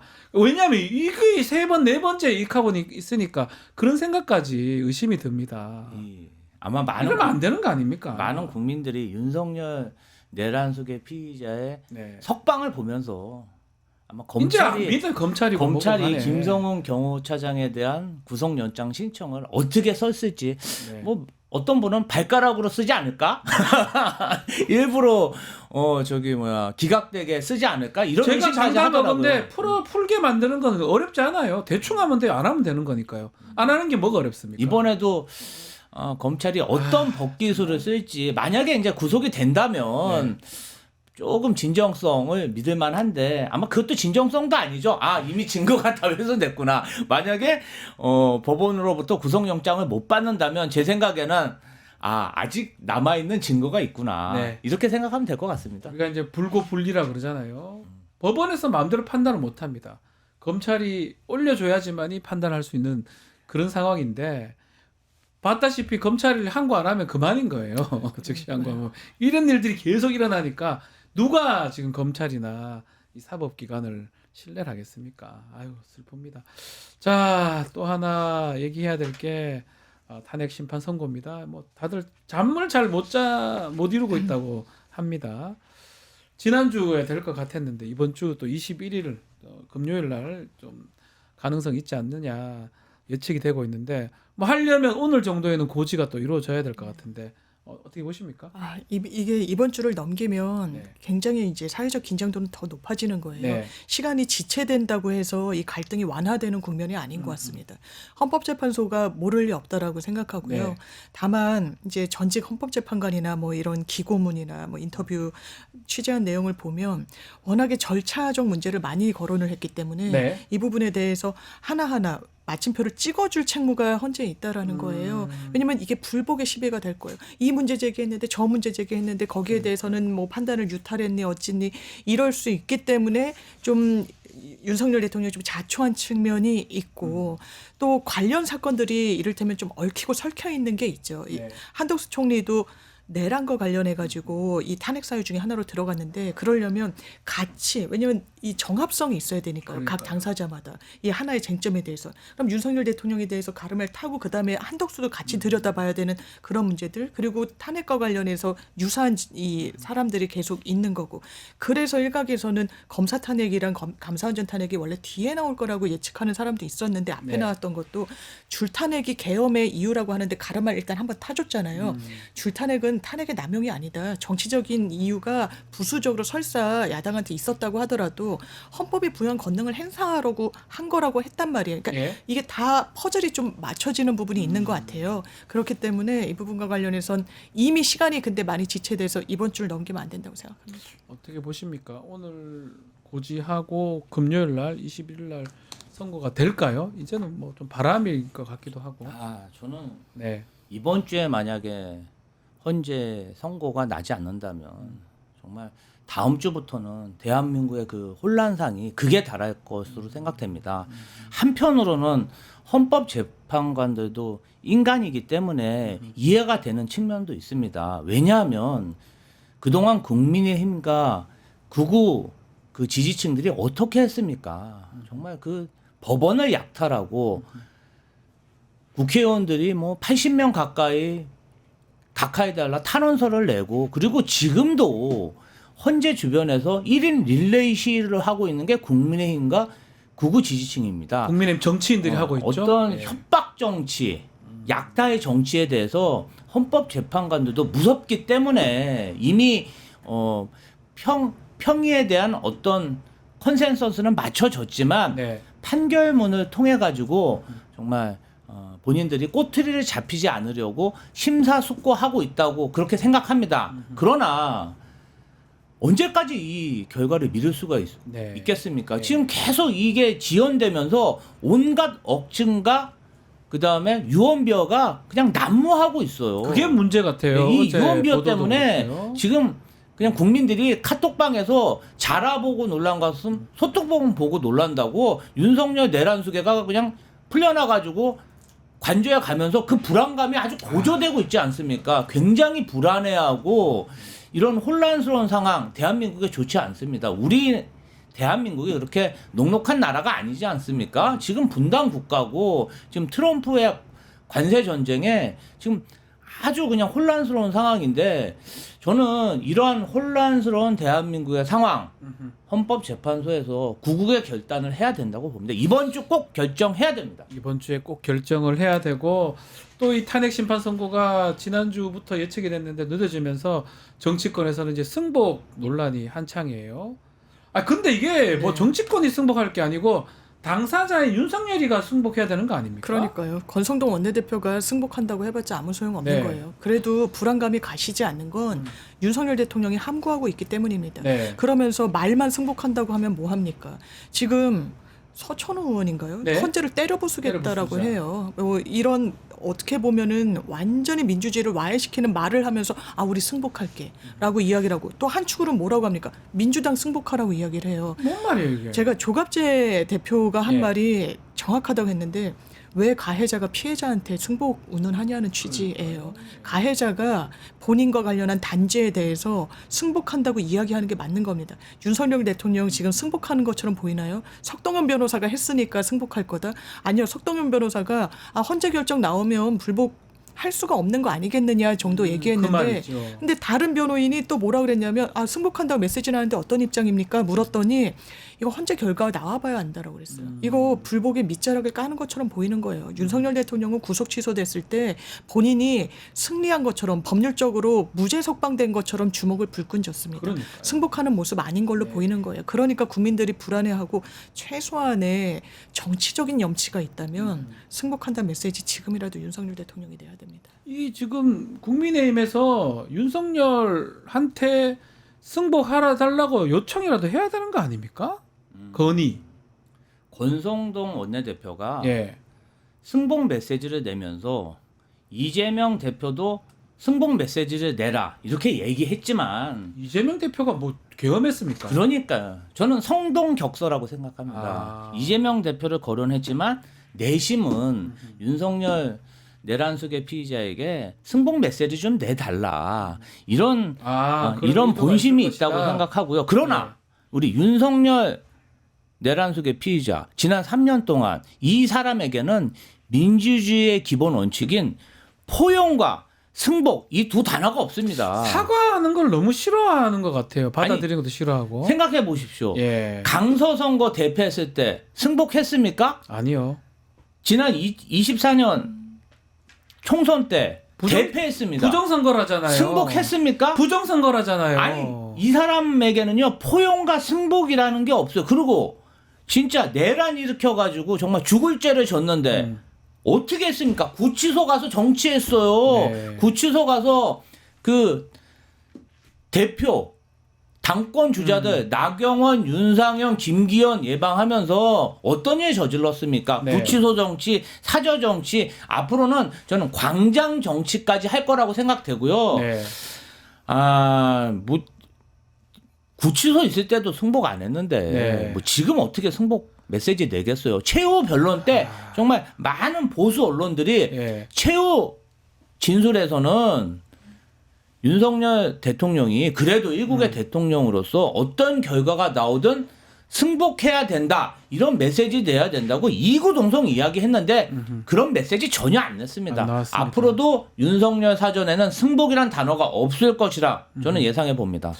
결국 승복 안 하겠죠. 이게 법률적으로는 예. 승복 안 할 도리가 없고 없죠. 왜냐하면 이제 아예 이 다른 신급의 재판을 받을 수가 없는 절차다 단심 보니까 절차니까요. 그런데 정치적으로는 다른 거죠. 왜냐하면 지금도 본인의 강성 지지층한테 소구하는 메시지를 내는 거예요. 네. 이 사람들 어떻게 합니까? 지금도 헌재를 어떻게 하자. 지금 우리가 수용할 수 없는 결론이 나오면 이러자 저러자 헌법재판관을 테러하자라고 이야기하는 걸 사실상 수용하는 메시지를 내는 거예요. 윤석열 네. 대통령은. 그런 걸 불복이라고 하는 거죠. 자, 윤석열 얘기 좀 더 해보면 지금 파면되더라도 지금 말씀처럼 관저에서 또 사저에서 정치를 계속 할 것이다. 보수 유튜브 촬영해서 또 뭐 선동할 수도 있다. 이런 얘기도 하던데요. 어떻게 보십니까? 아니 그러니까 저는 뭐 구치소 정치도 했는데 관저 정치 못 하겠습니까? 관저뿐 아니라 광장 정치, 극우 유튜브 정치까지 할 거라고 생각합니다. 다 할 것이다. 다 할 것이다. 광장에 나가서도 네. 아파카트 이렇게 하고 네. 그냥 왜냐하면은 윤석열 내란숙의 피의자는 이제 법으로는 이 문제를 해결할 수 없다. 확신할 겁니다. 그러면 김건희 여사 누가 지켜줄 것이냐. 이제 지지자들뿐이 없다고 생각하거든요. 지난 석 달간 그렇게 했습니다. 그렇기 때문에 앞으로는 사저뿐 아니라 광장, 그리고 유튜버까지 나가서 본인을 지키기 위한 그런 비법적 행위들. 네. 법이 아니라 그냥 주먹과 힘으로 이 난국을 돌파하려고 시도할 가능성이 매우 높다고 본인 생각합니다. 스스로. 그럼요. 이 와중에 이 보수층의 이 잠룡들이 조금 보폭을 확대를 하고 있는데 윤석열이 계속 나와서 이렇게 뭐 얘기한다든지 이러면 그 사람들한테 유리하지 않을 것 같긴 하거든요. 그렇죠. 정치적 공간이 완전 닫히는 예. 거죠. 오세훈 시장만 봐도 그래요. 탄핵에 본인은 찬성한다고 분명히 얘기했습니다. 네. 계엄에 반대한다라고 했어요. 근데 최근에 TV조선 인터뷰 나와서 뭐라 그랬습니까? 아, 나 탄핵에 찬성한다는 거 아니었어. 탄핵 소추에 찬성한다는 거였어. 그러니까 한번 헌재 넘어가서 그 판단을 받아봐야 된다는 취지였어. 네. 궤변이죠. 왜냐하면 누가 말장난이죠. 이렇게 네. 사실상 날려보낸 거예요. 예. 이 대선 주자 한 명을. 이거 윤석열 대통령이 그렇게 한 겁니다. 본인이 계속 상황 노릇을 하고자 하는 의지를 감추지 않으니까 눈치를 보는 거예요. 한동훈 대표는 어떻게 합니까? 선명하게 얘기하지만 지금 별로 그러지 못해요. 네. 예, 대단히 흐릿해졌고 그게 중도층 민심가는 아, 이 사람 또 이러는구나. 윤석열 앞에서 눈 한번 똑바로 못 뜨는구나. 고개 한번 빳빳이 못 뜨는구나. 이런 인상을 일단 주고 있어요. 정치적 공간을 닫고 있다. 대단히 어려운 거죠. 이게. 네. 지금 뭐 오세훈도 그렇지만 나경원 의원 같은 경우도 지금 논란이 계속 되고 있어요. 나경원 의원도 계속 뭐 각하라든지 이상한 얘기를 하는데 특히 최근에 이재명 대표 테러 관련해서 자작극이다 이렇게 얘기를 했습니다. 이게 좀 해야 될 말이 있고 안 해야 될 말이 있고 또 옆에 우리 김주호 대변인 그 당시 그 옆에 있었지 않습니까? 그 테러 당시에. 이런 얘기는 어떻게 봐야 됩니까? 이재명 대표 같은 경우는 실제로 네. 테러 암살 그런 시도를 당해서 목숨을 위협받는 그러한 일에 처한 적이 있는데 어떻게 그런 말을 합니까? 정치인 이전에 나경원 의원은 좀 인간이 되라고 네. 얘기하고 싶고요. 오세훈 서울시장도 그렇습니다. 별명은 오세이돈. 오세이돈? 오세이돈 아닙니까? 그러면 정치 행보도 대양처럼 해야 되는데 지금 하는 행태 보면 시냇물 쫄쫄쫄이에요. 그건 물을 너무 좋아해서 오세이돈. 쫄보 같아요. 쫄보. 아, 예, 예. 아니, 별명이 오세이돈이면 대양 같은 정치해라. 네. 그다음에 홍준표. 홍카콜라 아닙니까? 알고 봤더니 김 빠진 홍카콜라였어요. 네. 김이 빠졌어요. 아, 저는 좀 그런 기세들 보면은요. 그러니까 국민의힘 전체가 다 이번 조기 대선은 포기하고 모두 이번 대선 되겠어? 어차피 민주당이 될 거고 우리 그냥 내 작은 이득 당권이나 한번 해먹어 보자. 그래서 나경원, 윤상현, 김기현이 극우 정치하는 거 아니겠습니까? 그러니까 제가 봤을 때는 국민의힘의 그런 행동들을 보면은 이미 대선은 일찌감치 물 건너갔다. 이렇게 보입니다. 국민들이 모르지 않을 것 같아요. 지금 말씀대로 네. 당권을 잡기 위해서 좀 무리하게 대통령 못하니까 이재명 쪽을 좀 비난하는 거잖아요. 그러니까 너무 씁쓸한 예. 거죠. 그리고 서글픈 거예요. 본인의 지금 혐오를 조장하고 있어요. 정치권이. 그러니까요. 한 줌도 안 되는 극우 세력의 스피커 역할을 해주면서 그 세력을 점차 키워왔던 거. 그래서 대한민국의 현실에서 사법부가 이렇게 무참히 테러를 당하는 거. 밑자락 누가 깔아줬습니까? 네. 국민의힘 책임 없다고 할 수 있습니까? 그렇지 않아요. 그런데 그 부분이 대통령을 엄호한다는 것도 아니에요. 본인의 당권을 위해서 그렇다는 분석이 나오는 거예요. 얼마나 어떻게 보면 저열합니까? 네. 그게 대한민국의 미래랑 우리 미래 세대에 대한 고민이 조금이라도 있으면 그렇지 않은 거예요. 내가 당대표 한번 해봐야지. 이 국면을 어떻게 정치적으로 나를 위해서 나의 입신양명을 위해서 활용해볼까. 대단히 나쁘죠. 저는 나경원 의원이 나쁜 정치인이라고 생각하는 게 반대로 전 국민의힘의 대표나 네. 대선 주자 테러 위협이 있다라고 걱정하는데 쇼하네, 오바하네 라고 이야기하는 민주당 사람이 있다면 저 동의하지 않을 겁니다. 그렇죠. 그런데 어떻게 이런 이야기를 합니까? 그래서 이게 과도하나요? 말씀 주신 대로 실제로 테러가 있었어요. 네. 어떻게 이런 막말을 합니까? 자, 그리고 좀 민주당에서는 최상목 대행한테 오늘까지 마은혁 재판관 임명해라라고 얘기를 했습니다. 뭐 최후 통첩이라는 시각도 있고요. 날짜 시한을 딱 박았습니다. 어떻게 봐야 됩니까? 지금 뭐 민주당에서는 최상목 권한대행에 대해서 지금 전략적 인내를 하고 있는데요. 네. 사실 지금 너무 혼란스러운 상황이다 보니까 탄핵 추진이 여의치가 않고 네. 그러다 보니까 지금 계속 참고 있습니다. 그런데 최상목 권한대행이 지금 어떻게 하고 있습니까? 자, 지금 상설특검 추천 의뢰 거부하고 있습니다. 다 거부하고 있습니다. 자, 헌법재판소에 마은혁 헌법재판관 임명 거부하고 있습니다. 네. 그리고 잘하는 건 있어요. 뭐죠? 그린벨트 네. 푸는 건 그냥 그 이권 달려 있는 거는 그냥 쏜살같이 달려들어서 하고 있고요. 네. 친윤 경찰관들 초고속 승진 예. 확실히 밀어붙였죠. 네. 그리고 재벌들이랑 싸돌아다니면서 정말 뭐죠? 아유 희덕거리는 거 이런 건 아주 잘하고 있어요. 정말 답답한 노릇이고요. 그럼에도 불구하고 지금 관세 전쟁에 지금 혼란상 탄핵 관련해서는 굉장히 심사숙고할 거라고 생각하고요. 여러 가지 최상목 권한대행 관련해서 범죄 혐의들에 대해서 고발 조치를 하지 않을까 아하. 그렇게 좀 생각해 봅니다. 혹시나 헌법재판소 결과가 조금 이상해서 마은혁 재판관도 임명하고 뭐 이런 등등 또 예상한 거라도 그런- 분석도 있는데 그런 분석을 어떻게 보십니까? 이제 뭐 보수 진영 일각에서 예, 내는 것 네. 같아요. 지금 예. 계속해서 어떻게 보면 여론을 좀 호도하거든요. 아, 뭐 6대 2로 돌아섰다. 아니다. 5대 3. 5대 3이다. 아, 각하 의견이 뭐다. 오세훈 시장도 뭐 기각 5, 인용 5, 기각 2, 뭐 각하 각하 하나. 1 뭐 이런 식으로 전망을 내놓는 거예요. 그러니까 민주당이 이른바 쫄려서 지금 그러는 거 아니냐. 그런데 저는 이건 정파의 문제도 아니고 네. 왜냐하면 기본적으로 권한쟁의 심판을 한 거잖아요. 마은혁 재판관을 임명하지 않은 거 3명이 동일하게 국회 본회의를 통과했는데 정계선, 조한창은 동의가 됐고 네. 마은혁만 안 됐다라는 회개한 근거도 없는 논리로 안 하는 거예요.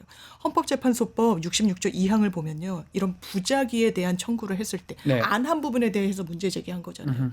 그게 인용이 되면 즉각 처분하도록 돼 있어요. 법을 안 지키고 있어요. 그러니까 코미디 같은 상황이 발생하죠. 최상목 대행 뭐라고 해야 합니까? 본인은 헌법을 유린하면서 국민 여러분 이 결과가 나오면 헌법재판소 이 결과를 수용해 주십시오. 본인은 헌재 그런 얘기를 뜻을 했습니다. 예, 그러니까 박주민 의원이 걸어다니는 위헌이 합헌하라고 이야기한다라고 조롱 섞인 발이 자초한 거예요. 이거 진짜 반성해야 됩니다. 민주당이 오늘까지로 못을 박았는데 이건 아니요. 20일 전에 했었어야 되는 거예요. 20일 전에 선거 결과가 나왔었거든요. 정말 역사에 이거는 5점을 넘어서 죄를 짓는 겁니다. 그래요. 뭐 그 헌법재판소 윤석열 탄핵 심판하고는 뭐 저는 관련 없다고 생각이 드는데 뭐 또 그런 지금 안 나오다 보니까 그런 해석들 여러 가지 다른 얘기들이 계속적으로 나오는 것 같고요. 특히 저는 각하 얘기를 하는 분들이 좀 있는데 각하를 할 것 같으면 뭐하러 여기까지 심리를 했습니까? 각하는 본안을 하지 않는 거거든요. 그 자체가 어폐입니다. 심리를 뭐하러 합니까? 각하를 하는데. 그죠? 아니 그런 그런 생각이 들어서 아니 지금 각하 얘기는 저는 뭐 말도 안 되는 얘기라고. 각하 기가 되면요 대한민국 망하는 겁니다. 저는 헌법재판관들이 그런 판결을 할 거라고는 추호도 의심치 않습니다. 네. 예. 알겠습니다. 자, 오늘 이슈합 여기서 마무리하겠습니다. 김지호, 장윤미 두 분 감사합니다. 고맙습니다. 감사합니다. 뉴스토마토 구독자 이벤트 하나 소개해드리겠습니다.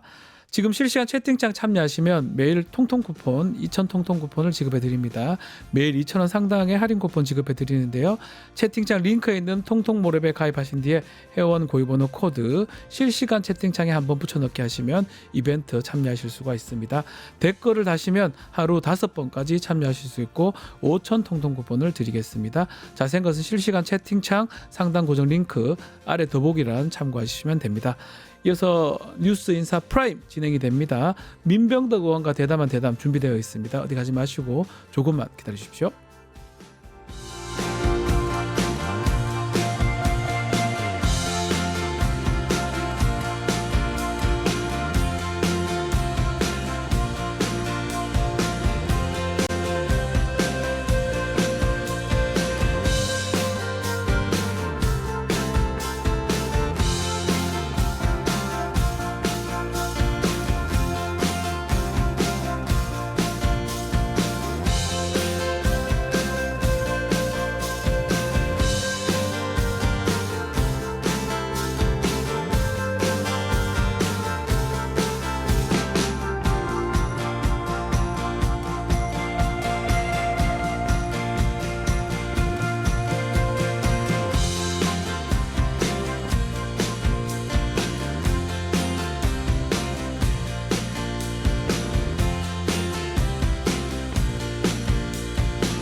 발 더 들어가는 고품격 시사대담 뉴스 인사 프라임 시작해 보겠습니다.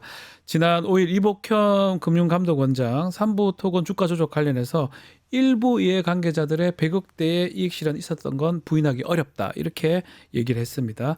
어제 현안 질의가 있었는데요. 관련해서 민병덕 더불어민주당 의원과 이야기 나눠보겠습니다. 의원님 안녕하십니까? 네, 안녕하세요. 네, 최고로 전문가이신 것 같습니다. 아니 무슨요? 네, 그래서 오늘 특별히 좀 3부 토건 얘기 좀 해봐야 되는데 특히 현안 질의에서 가장 주목받았던 게 의원님이 질문하셨던 부분이거든요. 그 장면은 좀 해당 영상을 보고 이야기 좀 이어가겠습니다. 이 일부 관계자들의 김건희도 포함됩니까? 어쨌든 저희가 알겠습니다. 아니 포함되지 않습니다. 조사를 안 한 거죠? 어쨌든 예. 수많은 계좌에 대해서 저희가 점검을 했고 점검 중입니다. 그리고 그 사람이 김건희 여사랑 관련된 거 아닙니까? 그러면 그분들의 휴대폰, 컴퓨터 조사했습니까? 원희룡 장관은 관련성이 없습니다. 원희룡 장관이 거기 데려갔잖아요. 이종호 조사했습니까? 그러니까 정치 테마주라 그래서 그럼 모든 정치인이 해당 테마주에 불법에 관여한 건 아니지 않습니까? 정말 핵심 중에 핵심. 저는 저 질문을 누가 좀 해주기를 바랬는데 김건희 원희룡 관련 있냐라고 얘기하니까 이복현 원장이 포함되지 않는다 이렇게 발언을 했습니다. 뭐 중요한 질문을 한 것 같은데 어떻게 보셨습니까? 직접 질문하셨으니까요. 좀 당황스러운 게요. 예. 지금 전체적인 대답은 뭐냐면 예. 지금 계좌를 살펴보고 있고 아직 결과가 안 나갔고 자기 6월 달에 네. 임기인데 그때 전까지는 하겠습니다. 네. 라고 있는 거예요, 지금. 그런데 갑자기 보고 있다고 했는데 예. 근데 아닌 사람들은 분명하다. 김건희 원희룡은 절대 아니다. 이게 라고 한 건데 예. 제가 말씀드리는 것은 조사 안 했잖아. 조사 안 해놓고 그 사람들은 혐의 없습니다라고 관계 없습니다라고 얘기하는 것은 너희가 이미 가이드란을 예. 해놓고 하는 거 아니냐라는 생각인 거예요. 약간은 조사 진행 중에 누가 나올 수도 있는 거고 원래 조사하는 입장이라면 다 열어놓고 차명도 있을 수도 있고요. 관련 사람도 있을 수도 있는 거 열어놓고 해야 되는데 벌써부터 책임자가 예단하는 거라고 봐야 되지 않습니까? 물론이죠. 근데 이 사건을 그냥 일반적인 주가 조작 사건이 아니잖아요. 그러니까요. 이 사건이 왜 드러났는지가 중요한 건데 우리 전혀 몰랐어요. 근데 3부 내일 체크하고 그것 라고, 때문이잖아요, 사실은. 도이치모터스 이종호 이 사람이 최상병 사건에 임성근을 구명하겠다는 그 단톡방이 있었던 거잖아요. 거기에서 3분의 1 체크하고 근데 3부는 어디지?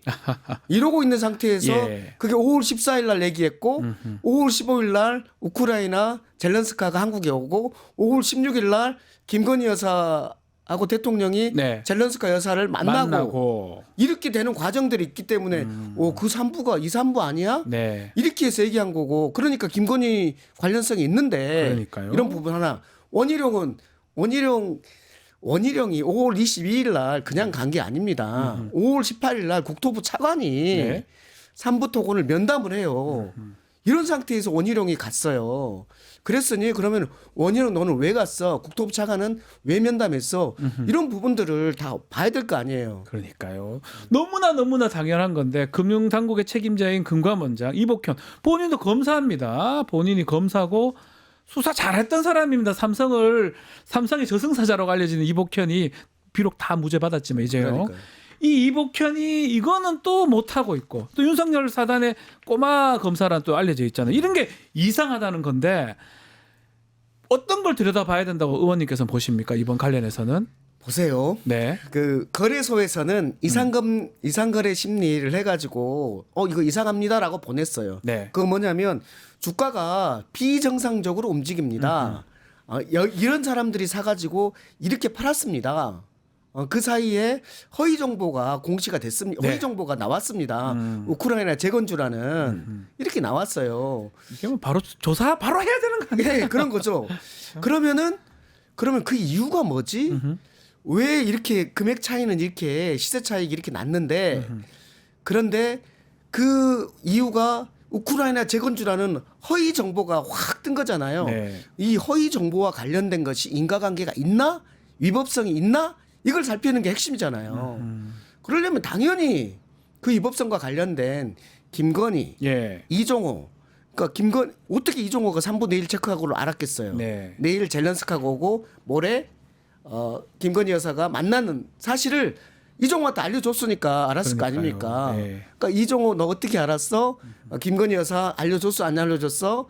그리고 원희룡 장관은 왜 갔어? 국토부 1차 가는 그 전에 왜 만났어? 이런 부분들을 다 조사를 해야 되잖아요. 네. 그 조사를 그냥 물어서만 합니까? 그러면 예라고 대답하겠습니까? 아니죠. 다 아니라 그러죠. 당연하죠. 그러니까 핸드폰 이런 것들을 다 조사를 해야 되잖아요. 근데 이것들을 하지 않고 있고 할 권한이 금감원에는 없어요. 네. 그래서 제가 조사국장을 제 방으로 불러서 물어봤다니까요. 조사국장을 금감원 조사국장을 조사국장 불러봤어요. 예. 그랬더니 구성 요건조차도 지금 파악하지 못했습니다. 음. 그리고 제가 금감원에 방문해서 금감원장을 만나려고 갔더니 도망가 버렸어요. 네. 그래서 수석 부원장을 만났는데 수석 부원장 말이 뭐냐면 위법성 확인에 한계가 있습니다.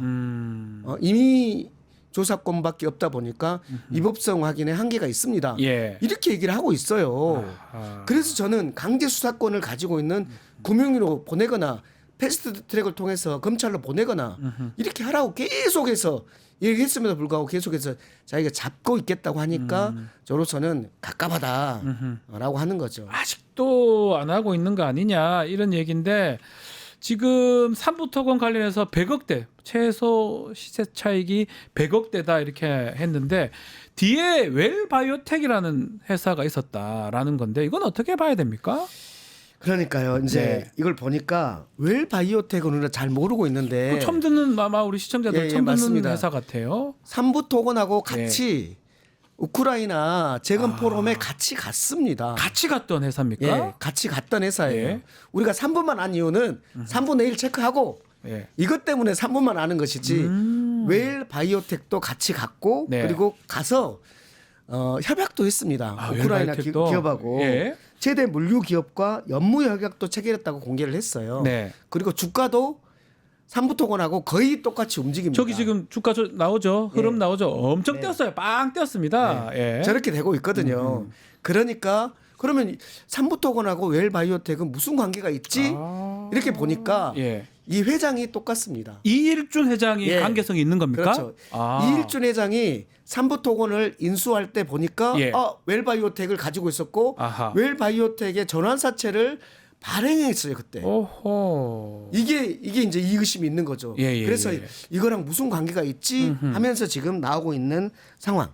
자 그러면 이일준 삼부토건 회장이 이 중간에 연결고리 또 전환사채 발행도 있는데 당시 웰바이오텍 대표가 구세현 전 대표이사 맞아요. 이 사람 지금 보니까 배임죄로 고소를 당했었어요 그때. 그러니까 당시의 대표이사, 네. 지금은 전 대표이사인데 그렇죠. 현재의 회사가 전 대표이사를 배임죄로 고소한 거예요. 아, 뭐냐면 그래요.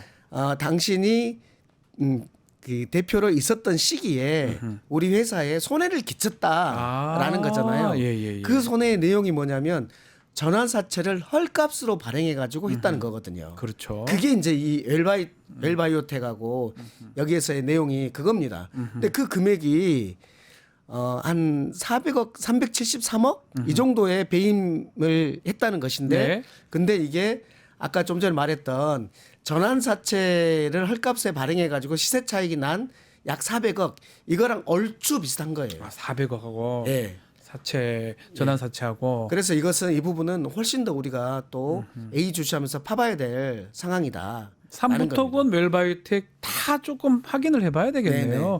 근데 금융당국에서 움직여야 되는데 안 움직이니까 자꾸 뭐가 막는다는 느낌을 국민들이 받고 있거든요. 예, 그래서 저는 두 가지 정도를 네. 생각을 하는데 이 웰바이오텍이라든지 삼부토건에 네. 이 사건이 일어난 것은 23년이잖아요. 네. 23년 5월 달부터 한 7월 달까지 올라갔다가 그다음에 쭉 내려가는 이 상황이잖아요. 그런데 이거에 대해서 우리 금융당국은 이렇게 이상하게 움직이는 이상 거래에 대해서 전혀 몰랐을까? 모를 수가 우리가 없다고 이거 저는 문제 제기를 한 것은 24년 7월 달 그러니까요. 금융위원장 인사청문회 때 문제 제기를 한 거거든요. 네. 문제 제기를 하니까 그때부터 이제 이상거래 심리를 해서 7월 달에 시작해서 9월 달에 이상거래 있습니다. 라고 해서 9월 달부터 이제 금감원이 조사 시작했는데 첫 번째는 이렇게 보는 거예요. 거래소에서 몰랐을까? 첫 번째. 아니면 알았는데 여기에 대해서 이상하긴 한데 관련된 사람들이 좀 이상하게 뭐 대통령 부인이 나오고 막 이러니까 뭐가 나오네? 큰 이것을 사람이 나오네? 덮어버린 거 아닐까? 그거 가능성 높지 예, 않습니까? 그 가능성 있는 거. 그래서 예. 1년 동안 묵혔다라는 생각이 있는 거고. 그다음에 9월 달부터 금감원이 가지고 와서 지금까지 보고 있는 거잖아요. 네. 근데 나오고 있는 거는 뭐냐면 100억대 이상의 시세 차익이 있었다라고만 하고 있지 그것이 위법성이 있다는 우리 아직 모르고 있습니다라고 예. 있는 거예요. 그거는 이상거래 심리에서 준 거랑 똑같잖아요. 그때 벌써 알아야 될 내용을 네. 인제서야 얘기한다는 네, 거잖아요. 인제서 얘기하는 거고 그럼 예. 그 이후에 조사할 내용은 그 위법성, 허위 주가, 허위 정보를 내세운 사람들과 관련된 것을 해야 되는데 어제도 금감원장 계속 얘기하는 게 계좌를 보고 있습니다만 얘기하는 거예요. 아, 계좌 자꾸 봐서 계좌만 나오네. 보고 있다는 거예요. 예. 그거 아니에요. 예. 지금 연관성 있는 그 허위 정보 게시와 관련된 사람들이 이종호, 김건희, 그다음에 원희룡 이렇게 탁탁탁 나오는데 이 사람들에 대해서 조사를 하고 경우에 따라서는 당연히 핸드폰 조사해야죠. 해야죠. 12시에 예. 때려요 했던 도이치모터스 사건 거기서 나오는 거죠. 네. 특히 그 삼부토건이 우크라이나 재건 테마주로 꼽혔는데 뭐 허위 정보 기사 때문이었어요. 근데 그때 삼부토건의 어떤 회사 상태를 보면 상당히 안 좋았었어요. 아유, 황당하죠. 그러니까 황당한 그래도 상태예요. 부실한 기업이고 본인들이 공시할 때 어떻게 공시했냐면 당분간 해외 사업을 할 수 없다. 자기들이 공시한 내용이 그 기업 공시를 했는데 말이 됩니까 이게? 해외 사업 비중이 거기 전체 사업 비중의 네. 0.06%밖에 그거 없었고 없다는 거고 앞으로도 안 한다는 그다음에 해외 사업은 휴업 중이라고 예. 공시까지 공시를 해놓은 했어요. 이 회사가 갑자기 우크라이나 재건 사업에 참여한다고 우크라이나 재건 포럼에 가요. 네. 근데 그때 초대받았던 회사들은 삼성, 포스코 이런 데입니다. 네. 한국전력. 네. 여기랑 끼를 수가 있습니까? 근데 누가 끼워줬을까? 너무나 삼부토건은. 큰 회사들 그 회사들은 나쁘지 않잖아요. 근데 삼부토건이 그렇죠. 지금 부실한 기업이고 실제로 얼마 안 있다가는 그 주가 올라갔다가는 거래 정지가 됩니다. 회사가 지금 파산인가 뭐 회생인가 법인 그 상패. 예, 상패 됐다고 알려져 있는데 그게 끼어든 게 뭔가 이해할 수 없는 내용 아닌가 이래 싶거든요, 사실은. 그래서 이것과 관련해서는 어떻게 이런 삼부토건이 네. 삼성, 포스코, 쌍용, 두산, 한국전력 여기에 끼울 수가 있었나? 누가 끼워줬나? 그 끼워주는 카르텔은 누구였나? 그거라도 확인해야 될 것 같은데요. 예, 이런 거예요. 그거라도 확인해야 돼요. 네. 그래서 그런 게 납득할 수 있게 설명이 돼야 되는데 설명이 사실 안 되고 있고 결국은 도이치모터스 사건과 똑같아요. 그것도 지금 조사만 엄청 하고 있고 내용 결과는 지금 안 나고 다 의문 갖고 있고 의심돼 있는데 김건희가 연루됐다는데 안 나오고 있잖아요. 도이치모터스 사건도 제가 단독을 때렸던 건인데요. 뭐죠? 검찰이 2020년에 도이치모터스 이거 이상합니다라고 이상거래 심리를 거래소에 맡겨요. 예. 거래소에는 2개월 만에 이상합니다. 김건희 계좌 이상합니다. 그렇게 보내거든요. 네. 그런데 이것을 검찰이 4년간 캐비넷에 두고 있었어요. 그러니까 안 한다는 거잖아요. 안 할 이유가 없는 그러니까 거잖아요. 도이치모터스 사건하고 비슷한 거는 뭐냐면 이종호가 관련돼 있다. 예. 두 번째는 압수수색, 즉 핸드폰이라든지 이런 걸 핸드폰, 컴퓨터 하지 않았다. 도이치모터스 사건에 대해서 네. 이번에 헌재 심판이 났잖아요. 예. 거기 관련 검사들 탄핵 기각됐다고 무지하게 좋아할 수 있겠지만 기각 사유 중에 보면은 뭐냐면 이렇게 돼 있습니다. 적절한 수사지를 했다고 보기 어렵다. 그렇죠. 부분 하나하고 예, 맞아요. 그다음에 예. 김건희 계좌가 사용됐다면 김건희에 대한 핸드폰이라든지 컴퓨터에 대한 조사를 했어야 되는데 이걸 하지 않았다라는 지적이 있어요. 그런데 지금도 마찬가지잖아요. 네. 똑같습니다, 상황이. 네. 앞으로 어제 6월 달까지 지금 이복현 금감원장 임기가 있으니까 자신의 임기 내에서는 처리하겠다 이렇게 얘기를 하더라고요.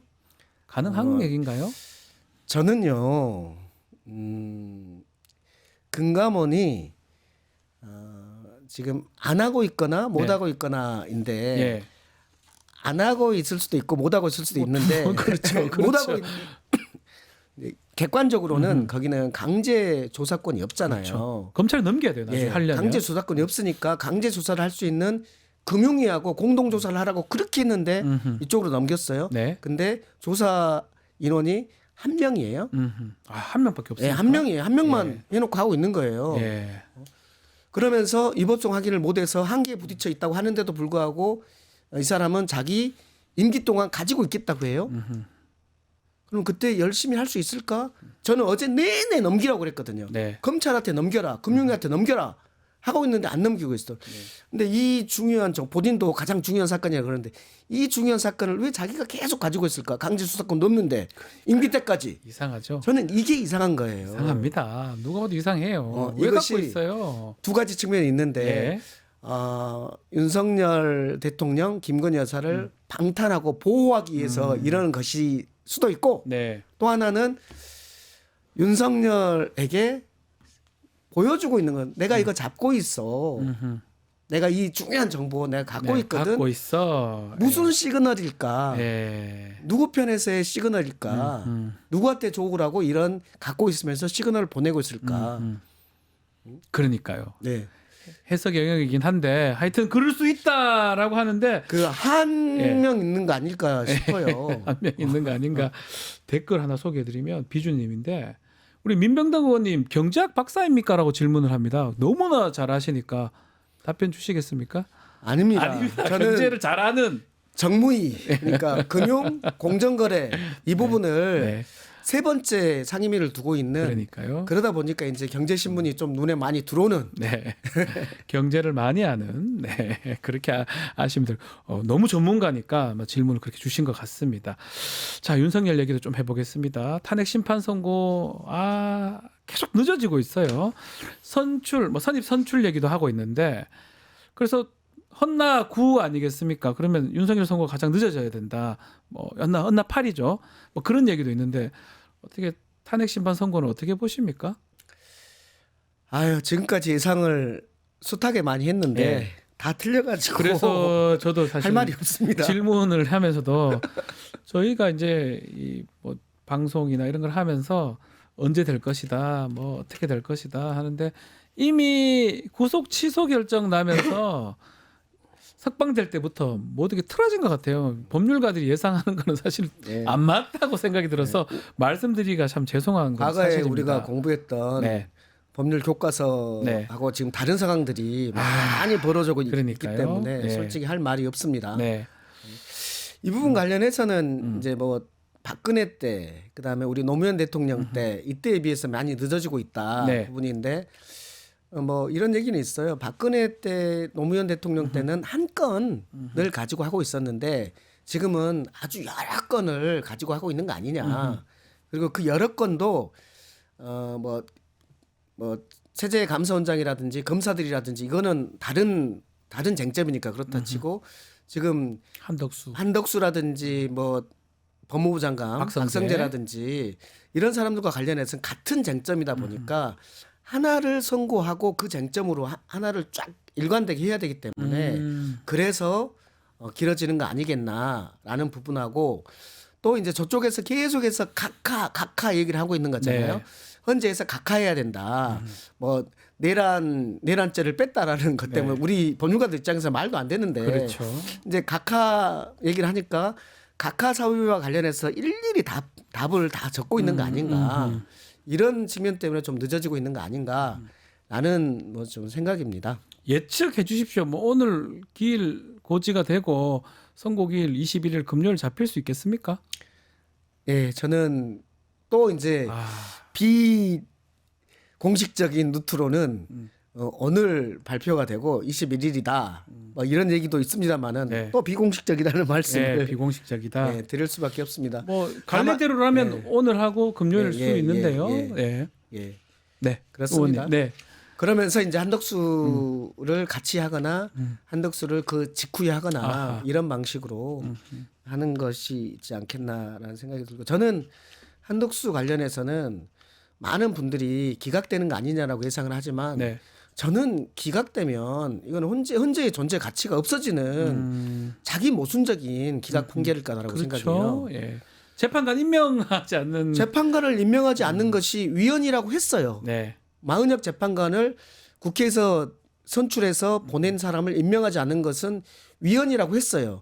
그러면 두 번째, 위헌인데 이것이 중대한 헌법 위반이냐 아니냐 부분과 관련해서 3명을 임명하지 않아서 그래서 이 헌재의 재판이 제대로 거의 이루어질 수 없는 정도로 만들어 놓은 그 상황을 중대하지 않다고 판단할 수 있나? 그러니까 어렵죠. 저는 그래서 한덕수와 관련해서 기각하면 이거는 헌재가 존재 이유가 없어져 버릴 정도다라고 생각합니다. 그런 고민까지 같이 하고 있지 않을까 저도 조심스럽게 네. 예측을 하고 있는데 그래서 결국은 윤석열 한덕수 같이나 거의 직후나 그 무렵에 나야 될 것 같거든요. 같이 내기 위해서 이미 체제나 검사 사면은 상관없는 관계가 쟁점이 다르니까 이미 지난주 목요일 날 다 선고가 됐었고 이제 남은 거는 윤석열 한덕수는 같이 좀 같은 시점쯤에 나오지 않을까. 그래서 오늘 좀 고지해주고 금요일 날 선고하겠다.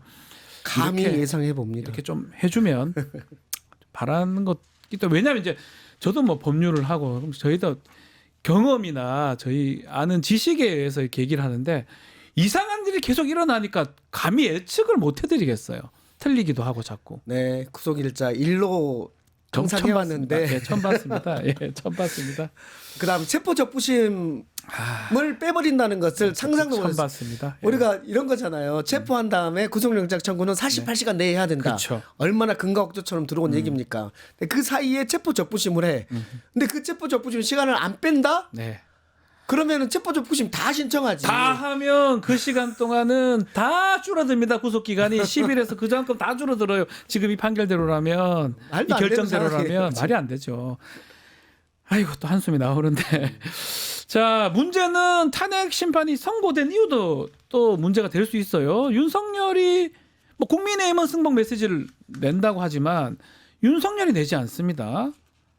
낼까요? 어떻게 보십니까? 그 부분도 앞으로도 문제될 것 같은데요. 그것과 관련해서 이제 저희 당은 하겠다고 하고 있는 거잖아요. 네. 그다음에 국민의힘 권성동 원내대표는 본인도 하겠다고 말해요. 네. 근데 거기에다가 스타카토를 두는 게 아니라 이재명이 그러니까 해야 된다라고 하고 이재명 있어요. 대표가 계엄을 했습니까? 뭐 아무것도 그러니까 아는 사람은 이재명이 뭘 가해자야? 승복을 해요. 핵심은 이 얘기를 해야죠. 윤석열 대통령도 그러니까요. 이거에 승복해야 된다라고 네. 권성동 입으로 얘기해야지. 네. 그래야지 내란당이 아니죠. 근데 그 얘기는 안 해. 네. 그런데 문제는 윤석열이 할 것인가와 관련해서 저도 궁금하거든요. 근데 저는 안 할 거라고 봤어요. 그런데 딱 맞게 대통령실에서 승복 의사표명을 안 하겠다고 발표를 했어요. 안 하겠다고 예. 발표를 했어요. 안 하겠다고. 헌재 재판 결과를 승복하지 않겠다라고 벌써 의사표명을 했어요. 이 얘기는 헌법 수용 의지가 없음을 표명한 거예요. 네, 맞아요. 이자들이 헌재에서 좋은 판결을 받고 싶은 생각이 없는 거예요. 아마도 그런 것 같아요. 가장 마지막으로 지금 민주당 도보 지금 하고 있죠. 그 여의도에서 광화문까지 도보 행진도 하고 있고 시민들도 지금 집회 계속 이어가고 있거든요. 아마 그 현장에 계속 계실 걸 알고 있는데 그분들한테 또 한 말씀 해주시면 좋을 것 같아요. 우리 시민 여러분들께서 네. 도보 행진 할 때 한 8.9km 정도 되거든요. 약 9km 정도 되는데 네. 다가 어려우면 중간중간으로도 참여를 해주세요. 그게요. 집회에 앉아 있는 것보다 네. 걷는 것이 훨씬 건강에 좋고 상쾌합니다. 아, 예. 조금 더 낫다. 그리고 주변에서도 네. 호응을 엄청나게 많이 해주고 그 길거리뿐만 아니라 건물에서도 막 소리쳐주고 그러니까 신납니다. 예. 땀도 나고 그러니까 그것이 훨씬 더 재밌다. 그러니 9km 걷는 그 중간중간에 합류해가지고 해주셨으면 좋겠다라는 말씀드리고 웬만하면 단식 오직하면 하겠습니까만은 단식 하시는 우리 민영배 의원님이라든지 지금 병원에 간 걸로 민영배 의원. 네, 그렇죠? 안타깝습니다. 또 지병이 좀 있으신데 제가 알기로도 그런데요. 그렇게 하셔가지고 참 제 같은 민씨 집안 우리 고향 집안 저는 조카로서 민모 의원이 했다 해서 혹시나 저 민병덕 의원님께서 하는지 깜짝 놀랐어요. 개인적으로 놀랐었어요. 저는 을지로 위원장이어서 예, 그렇죠. 지금 할 일이 너무 많습니다. 네. 알겠습니다. 빨리 좀 뭐 이거 해결되려면 사실은 이번 주에 선고가 나야 됩니다. 네. 나야 되는 네. 그 말씀을 마무리하면서 오늘 말씀 여기까지 듣겠습니다. 민병도 의원님 감사합니다. 네, 고생하셨습니다. 감사합니다. 자, 내일 방송도 짧게 소개해드리겠습니다. 김용남 전 의원의 용가라사대, 신유진, 김필성의 이슈 삼합, 윤희용, 박영식의 쇼미더민심 준비되어 있습니다. 내일도 많은 시청 부탁드리고요. 저는 내일 아침 다시 찾아오겠습니다. 시청해주신 여러분 고맙습니다.